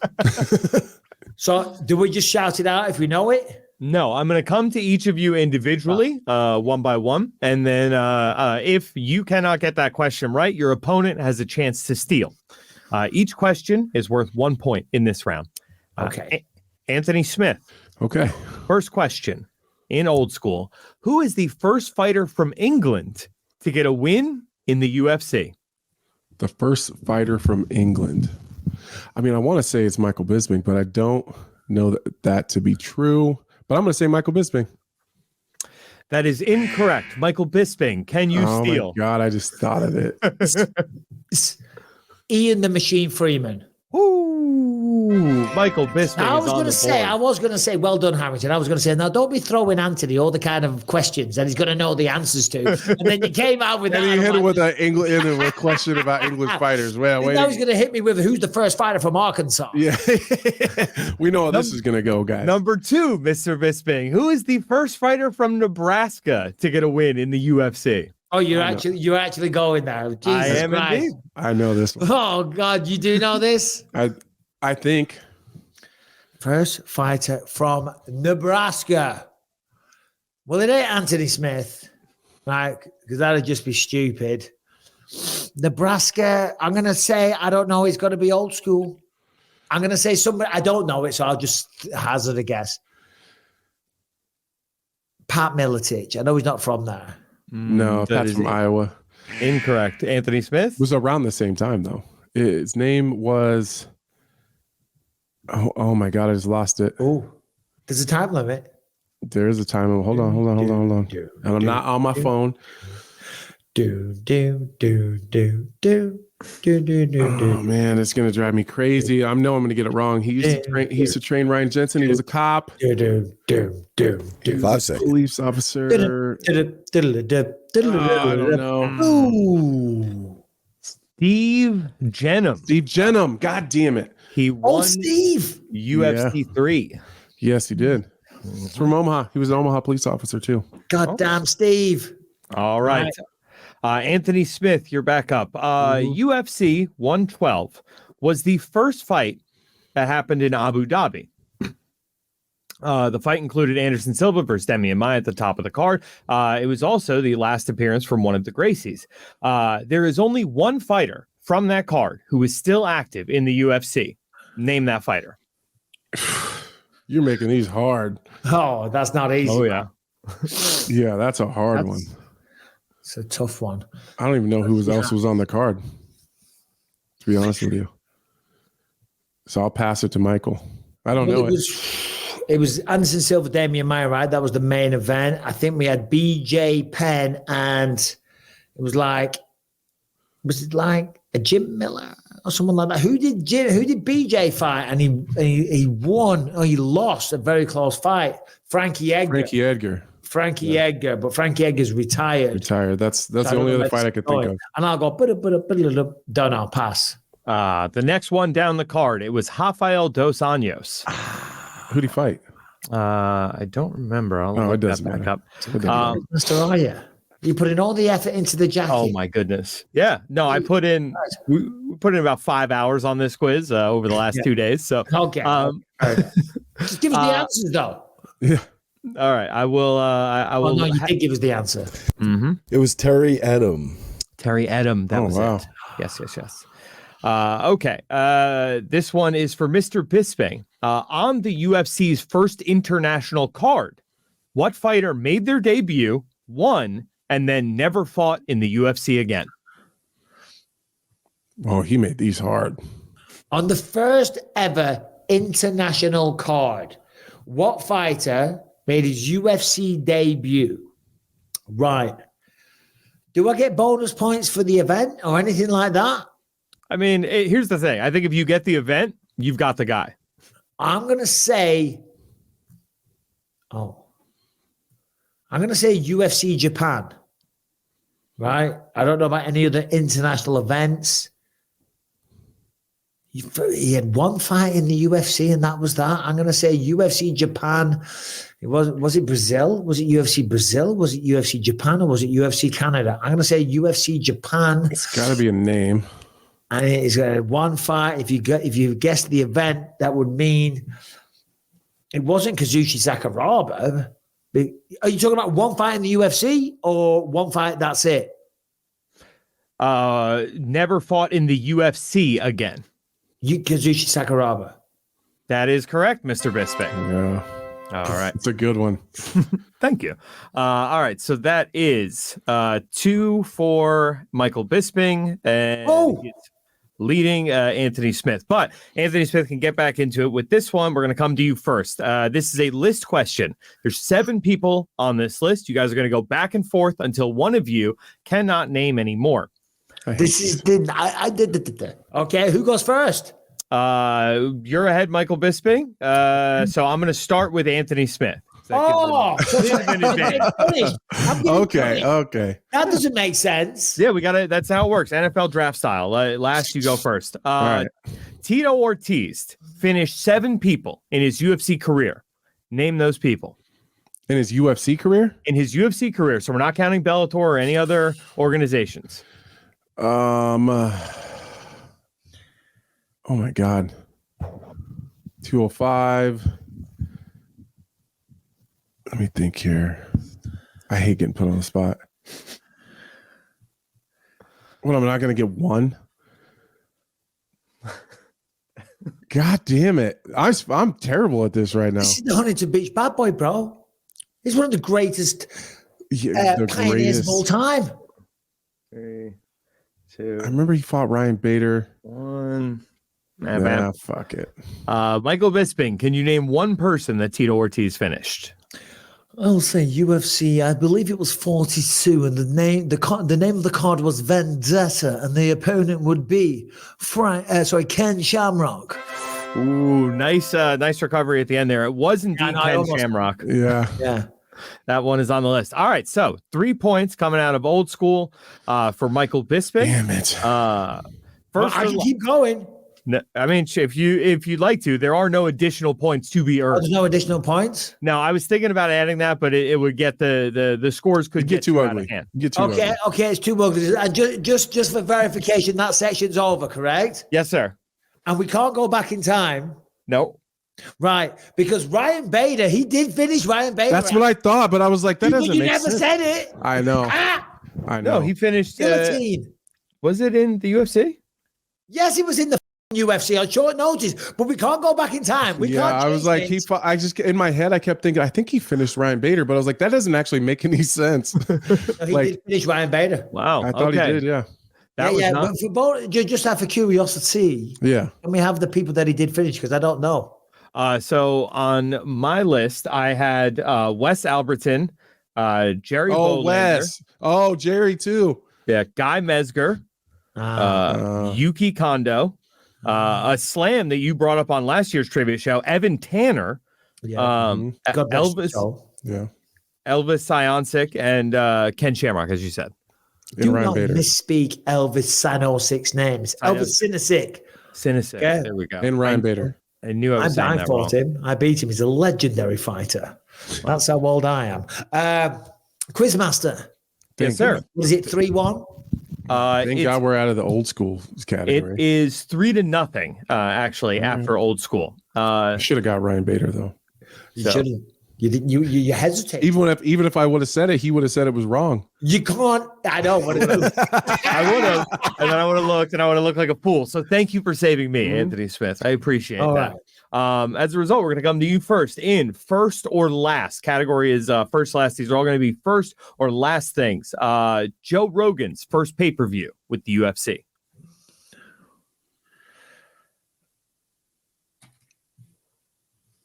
Is that me or Mike? No, it's you, Anthony. Sorry. Oh, shit. I wouldn't even think. I thought it was Mike. His first pay-per-view, UFC, was it a named one? It would have been. They all had names back in the day, Anthony. Yeah, no. They were numbered too. Yes. I'm just going to take a guess and say UFC 32. Right. Incorrect. That's wrong. And I don't know it, but I do know that it's something, and it's either something along the lines of UFC 10 or UFC 12. I think it's one of them two. I'm going to say 12. Ooh, you nailed it. Bonus. Oh, man, I had one for UFC 10. It was UFC 12? It was UFC 12. Oh, nice. Oh, God. By the way, I have not seen these questions. No. I just have no life. Yeah. I guess I'm also a hack. All right. So speaking of the old school UFCs with the numbers and the names, Michael Bisping, what was the last UFC pay-per-view that included the tournament format? Oh, that included the tournament format. Oh. It was pre-10, I believe. And just because it's a nice round number that would, have people in a tournament, the bracket would be 8. I'm going to say UFC 8. That's why. Incorrect. Anthony Smith. I was going to say UFC 7. It was UFC 23. Oh, really? I was way off. Yeah, they kept going for a while with those. They would stop them for a few and then bring them back every now and again. UFC 23. Quizmaster General, you just need to up the Quizmaster-ishness a bit. Okay. It's dipped off. Because you're dipping. You're dipping. You are not taking Steve Harvey's job anytime soon. You came up with the razzle-dazzle. You know what I mean? And now that has gone to a frazzle. You'd need a better hairpiece to take Steve Harvey's job. No, I like the hairpiece. Steve had a better suit. Steve Harvey's got some expensive suits. He's got some nice suits. Come on, man. You think he's getting 2-day delivery on those suits, though? I don't think so. Overnight. What's up? Come on, baby. Come on. Let's go. All right. So, Anthony Smith, I gave you a first last time. I'm going to give you a last this time. Okay. Anthony, what is the last UFC pay-per-view to feature a shamrock? Fuck, these are hard. You know how old? What year was it? Not that it matters. It's not going to change anything for me. 2006. Yeah, it was like 16, 15. Shamrock. I was there. What was the numbered event? Yes. I don't even know. Mike talked about it. Was it when he got probably finished by Tito Ortiz? I don't know. UFC 42. Incorrect. Yeah, I think it was there. So it was Tito Ortiz and Ken Shamrock when they coached the Ultimate Fighter Season 3, right? But when they did fight, he smashed him really, really easy, so quick that they did it again, right? I think that was the idea. Or did he smash him quicker in the rematch? But they had it twice, didn't they? There was some kind of controversy for the fight. But the next one, I believe, was on a fight night. Yes. The second one was on a fight night. Yeah. Well, the third. The first one was UFC 42 or 44. Right. That was Vendetta. Then they rematched, and I'm going to say it wasn't UFC 59. I was at UFC 59 at the Honda Center, but I'm going to say UFC 59. It was UFC 61. I'm sorry about that. Nobody's going to get the points for that one. Thank God. 4-point lead is sleeping tight at night. Yeah. Michael Bisping, the first for you. What was the first UFC card to have judges? Oh, geez Louise. I mean, come on. Nobody knows this. First UFC card to have judges would have went down in the great state of Nevada. Now, 2001 is when they cleaned up the sport. They brought in the regulation, the regulatory, the Nevada State Athletic Commission, 2001 to cut the bullshit, Bisping. But you see my logic. You see the pattern. Yeah. I see you working. I'm trying to figure it out, but it would still be a guess. UFC 30, well, hold on. UFC 39 was the Brawl at the Hall. That was in 2003, right? So UFC 32. That is incorrect. Anthony Smith, want to take a shot at this one? Yeah, I'm going to guess. We'll say go one above or one under. UFC 29. Ooh, you guys both shot way too high. They had judges as far back as UFC 8, actually. Yeah, I think we just stupid little people, Anthony. Listen, I'm so bad with the numbered events. I don't even know the numbered events that I fought on. Wow. Okay. I don't even know what numbered event I fought for the title on. Nobody knows the answer to these questions unless you work for the Nevada State Athletic Commission. Well, I mean, you got like 4 points. Yeah, but I'm special. We made it difficult last year, so we just had to like up it a little bit this year. No, I'm joking. Nobody knows the answer for these unless you're a clerk at the office of the Nevada State Athletic Commission. Well, you know what I mean?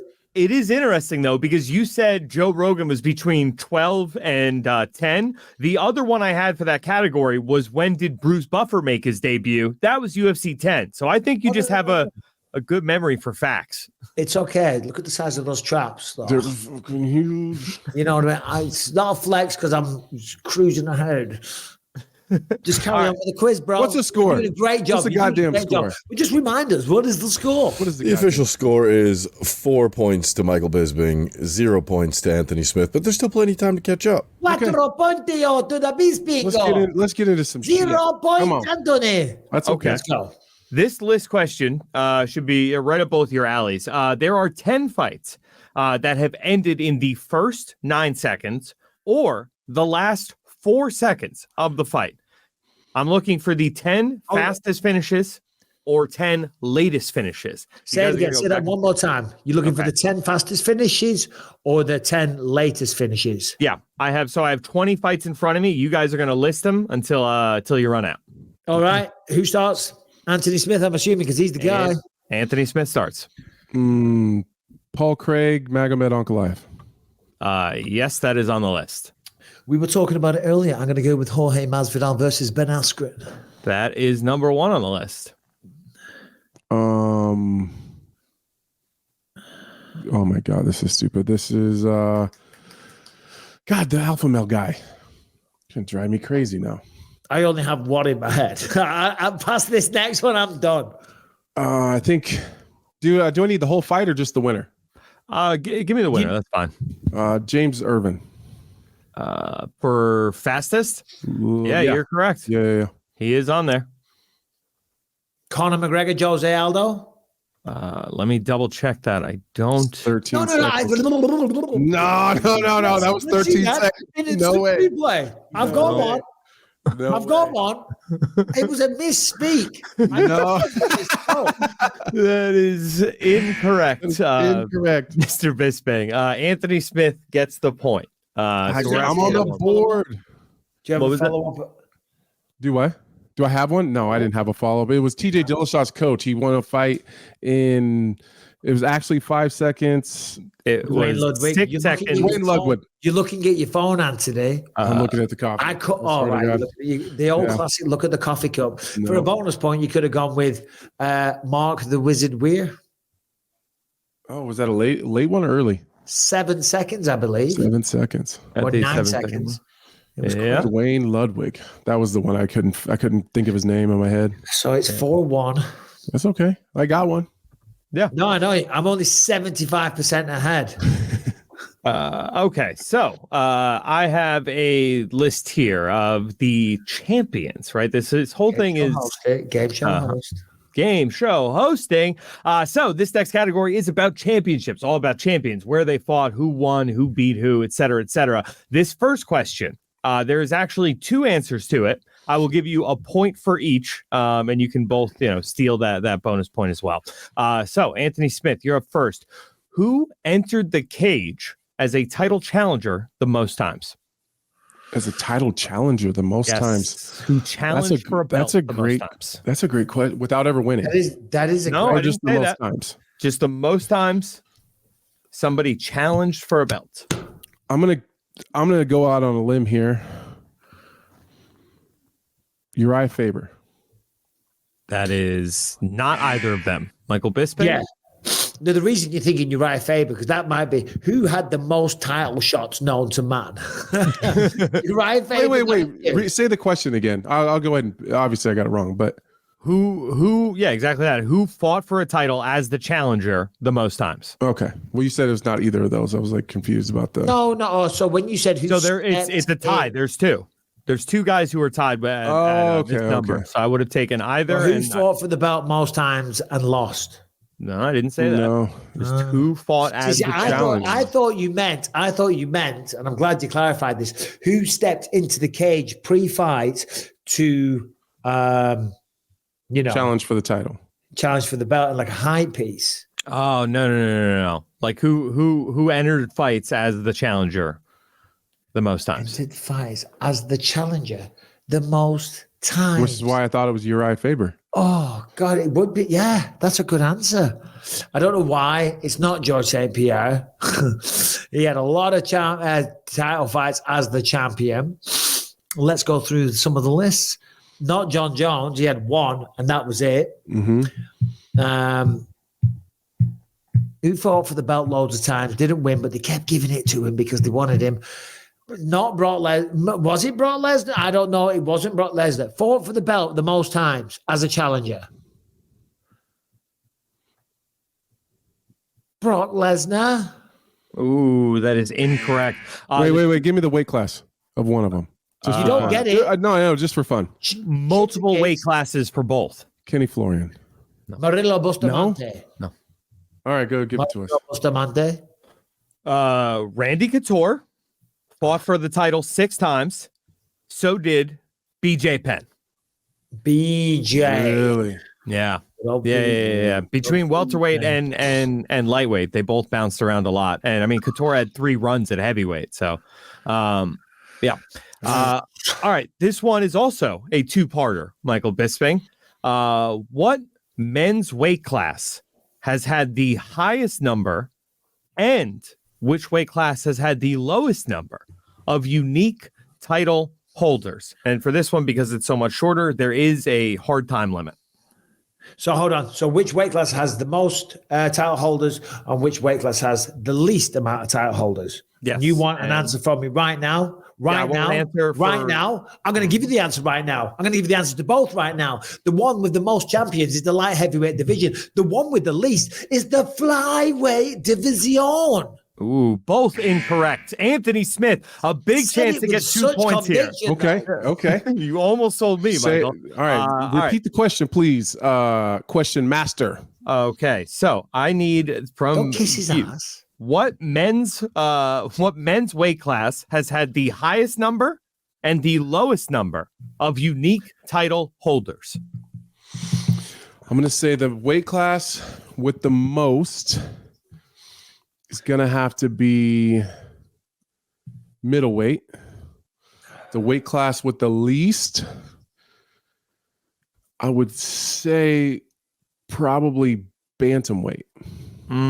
Both incorrect again. The weight class with the most champions, heavyweight. The oldest division is heavyweight. The weight class with the fewest, this is where it was tricky, I thought. Featherweight. Only 4 guys have ever held the featherweight belt. Interesting. Yeah, they brought that weight class in later too, and then Jose held it forever.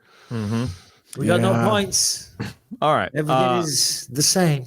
Yep, 4-1 still, but there's still quite a few questions left. How many questions? People have got lives to live. No. Jesus Christ. People are loving this. I'm joking. You're doing a great show. Just going to game show it up a bit, bro. All right, you got it. Well, we're gonna get to interviews after this, but first, Anthony Smith, who is the first title holder from a major organization outside the UFC, Pride, Strikeforce, WEC, Bellator, WSOF, PFL, to fight for and win a belt in the UFC.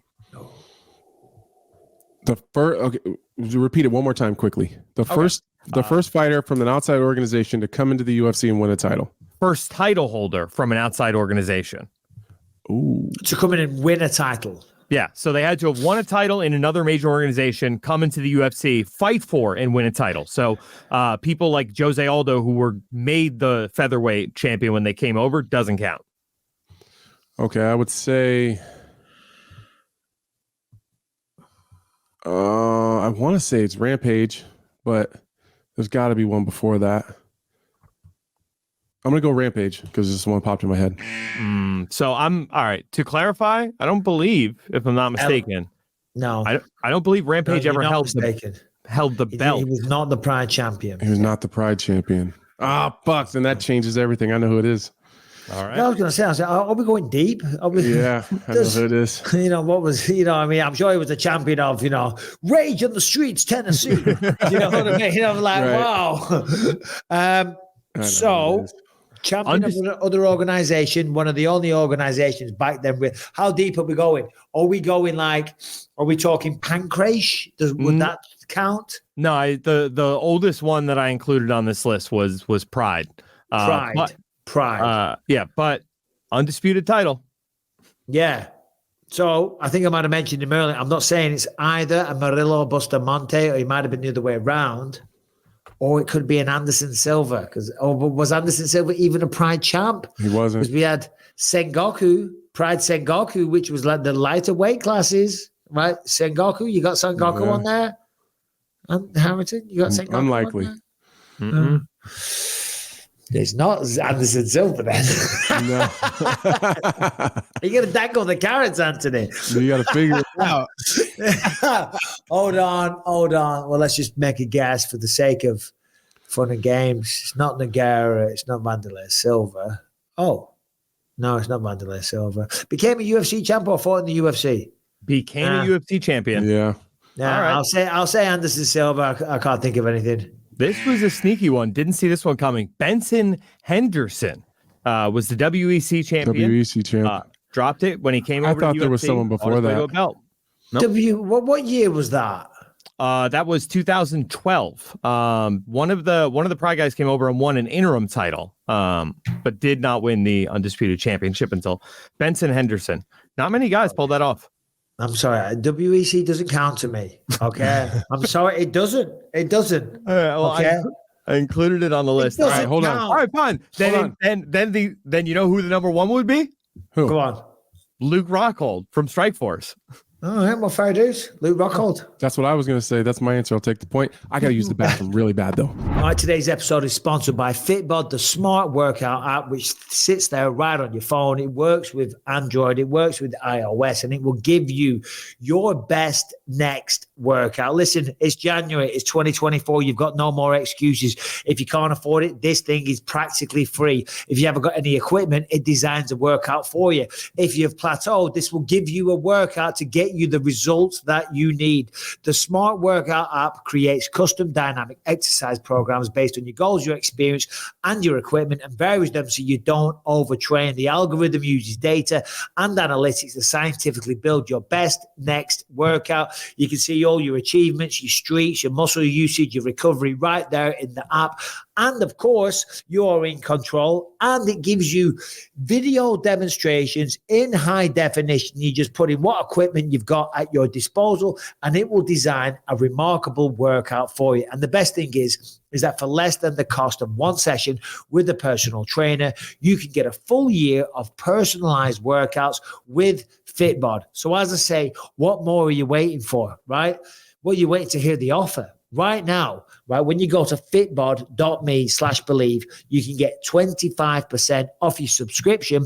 Or if you're still not convinced, you can try the app out for free. You can try it for free to see what you think, and you're going to love it. So go to fitbod.me/believe for 25% off your subscription, or to try the app out for free when you sign up at fitbod.me/believe. And once again, thank you to our sponsors for providing the lovely gift package that our players are playing for today. Moving on, Michael Bisping. How many champion versus champion fights have there been in the UFC? Oh, God. God. I'm just going to pick a number. I'm not going to go through it. We're not going to waste time. I'm going to say 6. That is incorrect. Anthony Smith for the steal. For the steal, I'm going to say, I think it's less than that. I'm going to say... Not 6, so it's 50% more, 50% less. I'm going to say 4. It is 8. You went to the wrong direction. 8 people have come up to fight for a title. Yeah, we suck at this. It was 6 until this year. Alexander Volkanovski added his name to the list twice. All right. So the list question for this round is: how many times has a vacant belt been challenged for in the UFC? A vacant belt? Ever. So you just name me a fight that was for a vacant title, and last one who can name a fight loses or wins. Okay. Does it have to be one that's happened? Yes.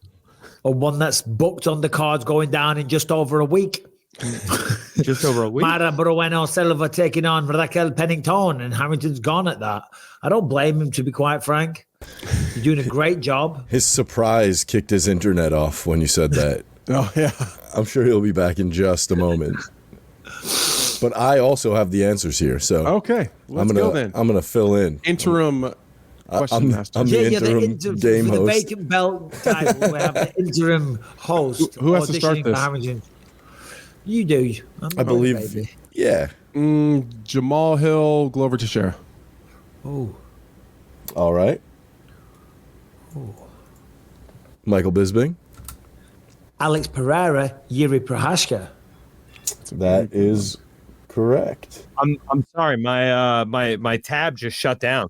You're fine. The interim host doing a great job. We're tearing away. We're on round 3. Anthony, just to bring you up to speed, said Jamal Hill and Glover Teixeira. I quickly followed that up, sensationally, by the way, with Alex Pereira versus Yuri Prohaska. And now the ball's back in Anthony Smith's court. Magomed Ankalaev versus Jan Blachowicz. You're a That is prick. on the list. You're a prick. Oh, I already got another one. Oh God. Pressure mounting. Demetrius Johnson.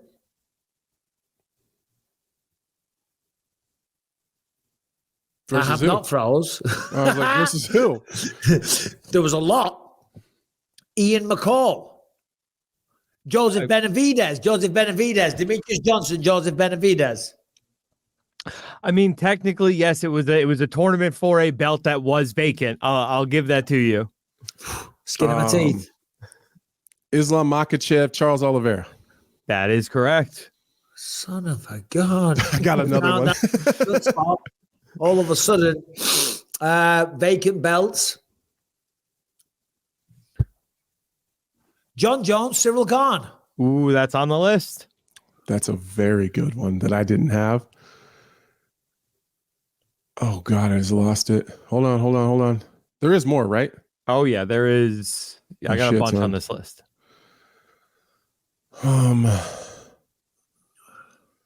Would have been the 45 title when Conor relinquished it. No, because there wasn't an interim. Shit. I got 10 seconds. God damn it. Do do do do do do do do do no no no no no no no no. Go ahead. Let's hear. What was it? I was thinking no, because they get the title back to DC. I don't got one. Yeah. So I get the point. Yes, you do, Michael Bisping. It is 5-2. And for a bonus point, can I throw out there Khabib versus Conor? Or was that even for the belt? That was for the belt, but it was Khabib who fought Iaquinta for the vacant belt when Conor vacated. Doesn't matter though. Doesn't matter. Doesn't matter. That format that question was finished. Played it safe. You are in the clear. Okay. By the rules. 6-2. It is 5-2. I had a 5-2. 5-2. I had it 6. What did I didn't have you getting any other ones. I just got one now. It's 5. Yeah. It was 4 before. I'll Come take on. the God damn it. Okay, so this next round is 2023 questions that all involve 2023. Anthony Smith, who is the only fighter to win 4 times this year?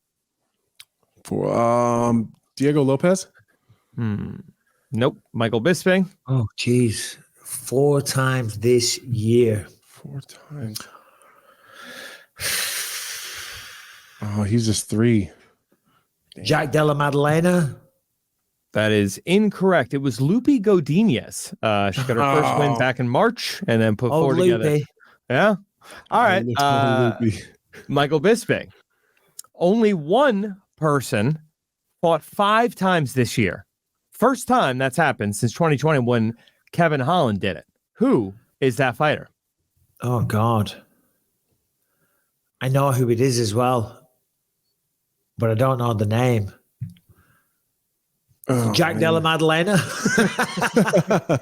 That is incorrect. Anthony Smith. 5 times.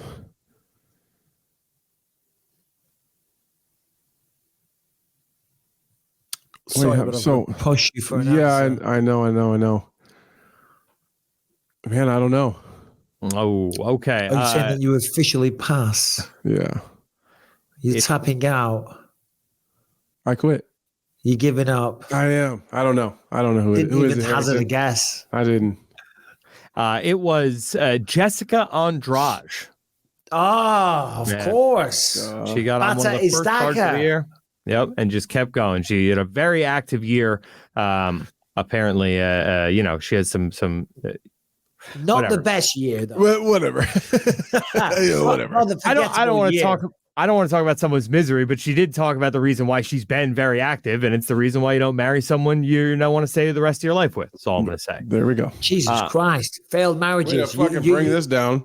Jesus Christ. Listen, people give it a go. They go with the best foot forward. They pledge allegiance, okay? They say for sickness and in health, for better or for worse, richer and poorer. Sometimes it doesn't work out, Harrington. You can't sit there and just judge everybody that went against the holy sacrament of marriage. He's living what he preaches. He's not married yet.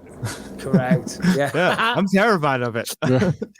Okay. Back to you, Anthony Smith. Who is the only fighter this year to secure 3 submission victories? No, that's got to be Diego Lopez. Someone's got to be Diego Lopez. Someone's got to be Diego Lopez. That is incorrect. Michael Bisping. For Are the you sure? steal. I am positive. It's that guy that's always doing submissions. Yeah, that one. Old subby Sam.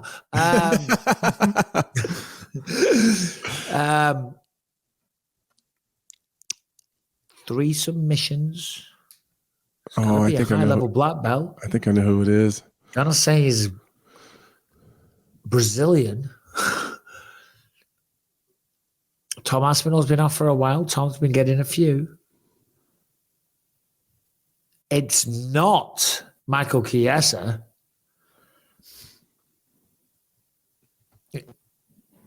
Yeah, I don't know. I'll throw it out there real quick. I don't know. Pass. Ooh, Is it Bo Nickel? No, it's No, the he didn't man get in the coonskin cap, Brendan Allen. Oh shit. Yeah. That makes a lot of sense. The coonskin cap. Raccoon skin. Yeah. That's just, you know what I mean? Right. I feel like that's like, I don't know if you had a guy that wore a white hat, like, hey, guy was wearing the Klan hat. Yeah, exactly. I like my Davy Next Crockett. question. All right, Mr. Bisping, who is the only fighter in 2023 to score 3 knockout victories? TKOs count, of course. Yep. It's not Islam. It's not Islam. It's not John Jones. Oh, God. Oh, God. Knockouts. 3 knockouts. Not Hamza. Stop shaking your head, Harrington. We're giving him clues. Benoit Sanderi. Is that your final answer? Yes, that's my answer. Well, then I'm sorry to tell you it's incorrect. Anthony Smith for the steal. You got any idea who got 3 knockouts this year? 3 knockouts this year. It's not. No, Gaethje won by decision. I don't know. I pass. It was Roman Kopylov. Kopylov. Yeah, God, that makes a lot of sense. Kopylov. Not old. Russian. Not old. You should be able Kopylov. to pronounce the names correct. Yes, I'm sorry that I'm no John Anik, Michael. I will work on it. Kapilov. Brother, this is number 1 bullshit. Now, next question, please. So it's the list question. 16 individual records were set this year. How long is this quiz?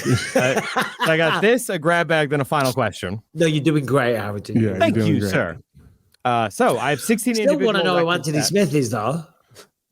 What? I still want to know who you are. Like, hey, so what do you like to do in your spare time? So, Mr. Smith, I hear you like to ride ATVs quite a bit. I do. I like long walks on the beach. I like running my snowblower.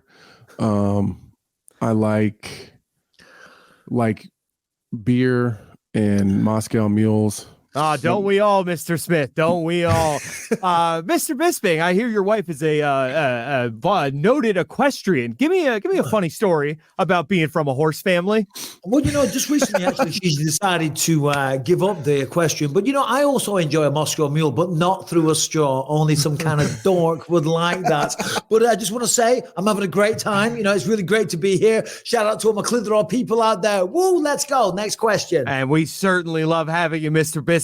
Next question is up. It's a list. The 16 individual records were set in 2023. That includes records for divisions or just for, the UFC overall. I'm going to need you guys to list off records until one of you can. Oh my God. Oh my God. Like the record that was set? The record that was set this year. Yes. Okay. Am I starting? Yes. I think the significant strike record was broken. By? Y'all have to know by who? You can't just throw out a record. You got to have some details. Otherwise, I could say, the amount of time spent in the octagon.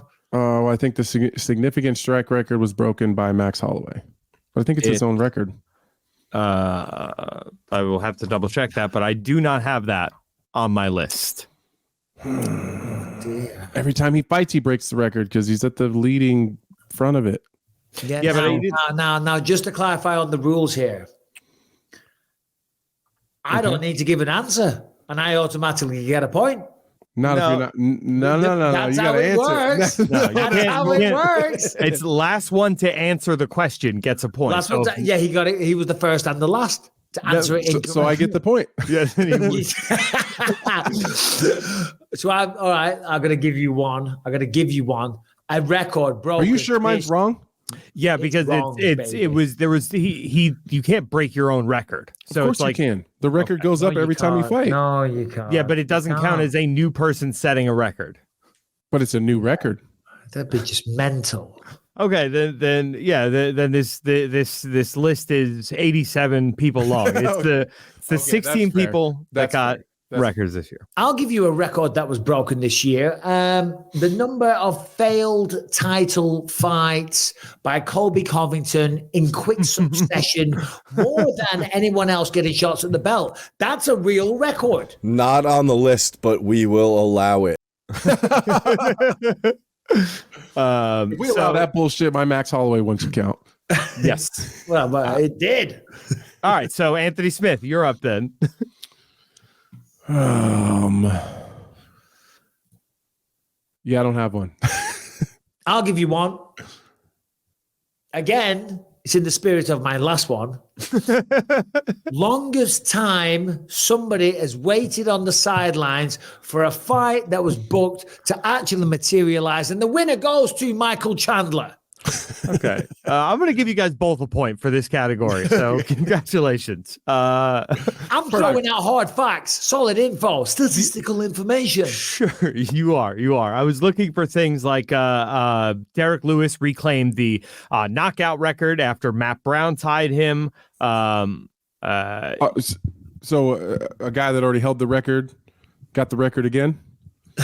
He was tied for the record and set a it's new fine. I see this bullshit favoritism. I'm going to take responsibility for this. We didn't go over the list before we started the show. Anthony, are you questioning the authority of the Quizmaster? You see his jacket? You see his jacket? That is screaming to be questioned. Moving on. I've never questioned anything, especially my sexuality. He's wearing a Rubik's Cube. I wasn't talking about your sexuality. Are you nervous? No, I've never been nervous. All right, so this last one is going to be a grab bag. So this is there's 4 different categories. I'm going to give you the list of the categories. You pick them, and that'll be where your question comes from. Every question in this category is worth 2 points. Okay. So the categories are Anthony Smith. For him to snatch the victory from the jaws of defeat. Explain the question again. I don't get it. It's a grab bag. They're worth 2 questions, and they're in the style of what? There are 2 points. So there's an extra question from each category that we have here left over, and are we letting them pick? Have we decided you're picking your category. So the categories are first and last, old school, 2023, and then one is a callback to something else that we've already talked about on this quiz. So, Okay.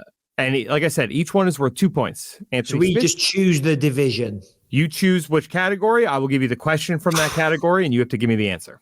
And by the way, if the person can't answer the question, we can also steal for 2 points. Exactly. And of course, in the spirit of the show, Anthony Smith goes first. No, it's true because you're behind. Okay. Category. We'll do the callback. All right. What is the shortest time between rematches in UFC history? Is this like in months form or numbered events or the shortest time between rematches? Seconds. Yeah. Months. No. I'll say. Oh no, I want the fight, like the fighter who fought the actual shortest rematch. Yeah. The winner. Give me one of the guys in the fight. Okay. Shortest rematch.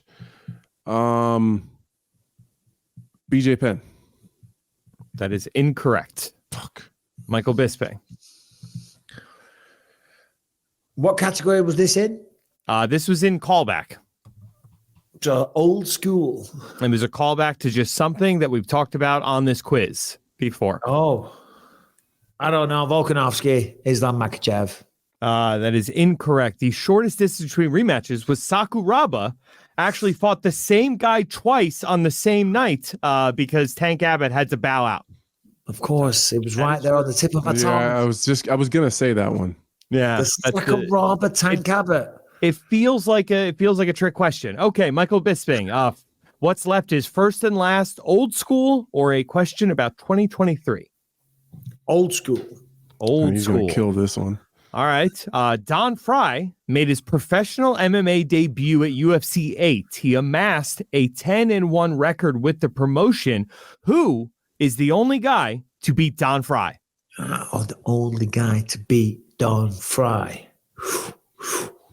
In the UFC. In the UFC, I don't know, but I'm going to say Mark Coleman. That is correct for 2 points. Damn it. Read out the score. It's the only old school one I knew. Read the score. Read it. It is. The score is 8-3 It's not what I had, but I'll take it. in favor of Michael Bisping. I had 7-1. 2023. Come on. All right. 2023 was the 7th year in a row with at least one disqualification in the UFC. Who was that one DQ? One DQ. Oh my God. It was a DQ. God damn. It's like right here on my head. Hold on. I remember. Oh my God. Who was it? Oh my gosh. Mike, do you have it? It's going to drive me crazy. It's going to kill me. Harrington says it. Yeah, I know. I don't know.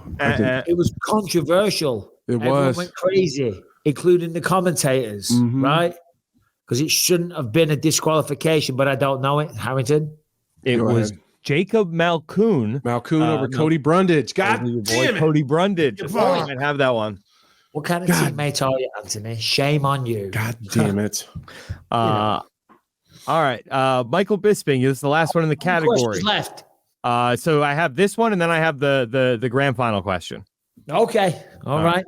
Not that I'm not enjoying myself. I was just curious. Are we just going to keep going until Anthony we have to have a limit on this. You know what I mean?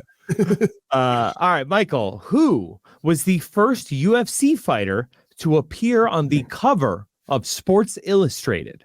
Oh. See, straight away I went to Anthony Pettis, but that was the Wheaties box. Mm-hmm. On the cover of Sports Illustrated, it's an educated guess. Sports Illustrated is back some time when the UFC was booming. Who were the first poster boys? You had people like Tito Ortiz, definitely a candidate, but not Dana White's favorite person at the time. So therefore, I'm going to forfeit him. Who was Dana White's favorite person and one of the people to definitely be responsible for the big boom in the UFC, rocking a mohawk with Kempo Jiu-Jitsu tattooed on him, going by the name of the Iceman, Chuck Liddell. Unfortunately, Michael Bisping, that is incorrect. Anthony Smith into it. For the steal with 2 points. I mean, it does sound cool, but I can picture him. He's a 55er. Like he's from the Philippines, I think, or what the hell is his name? There's another one that's going to drive me crazy. I know it. I just have like blanked on his name. He's really pretty though. All right. Well, back in go ahead. Back in 2007, Roger Huerta raced the cover. Yeah, he trains in the Philippines and in Thailand a bunch. I just couldn't remember his name.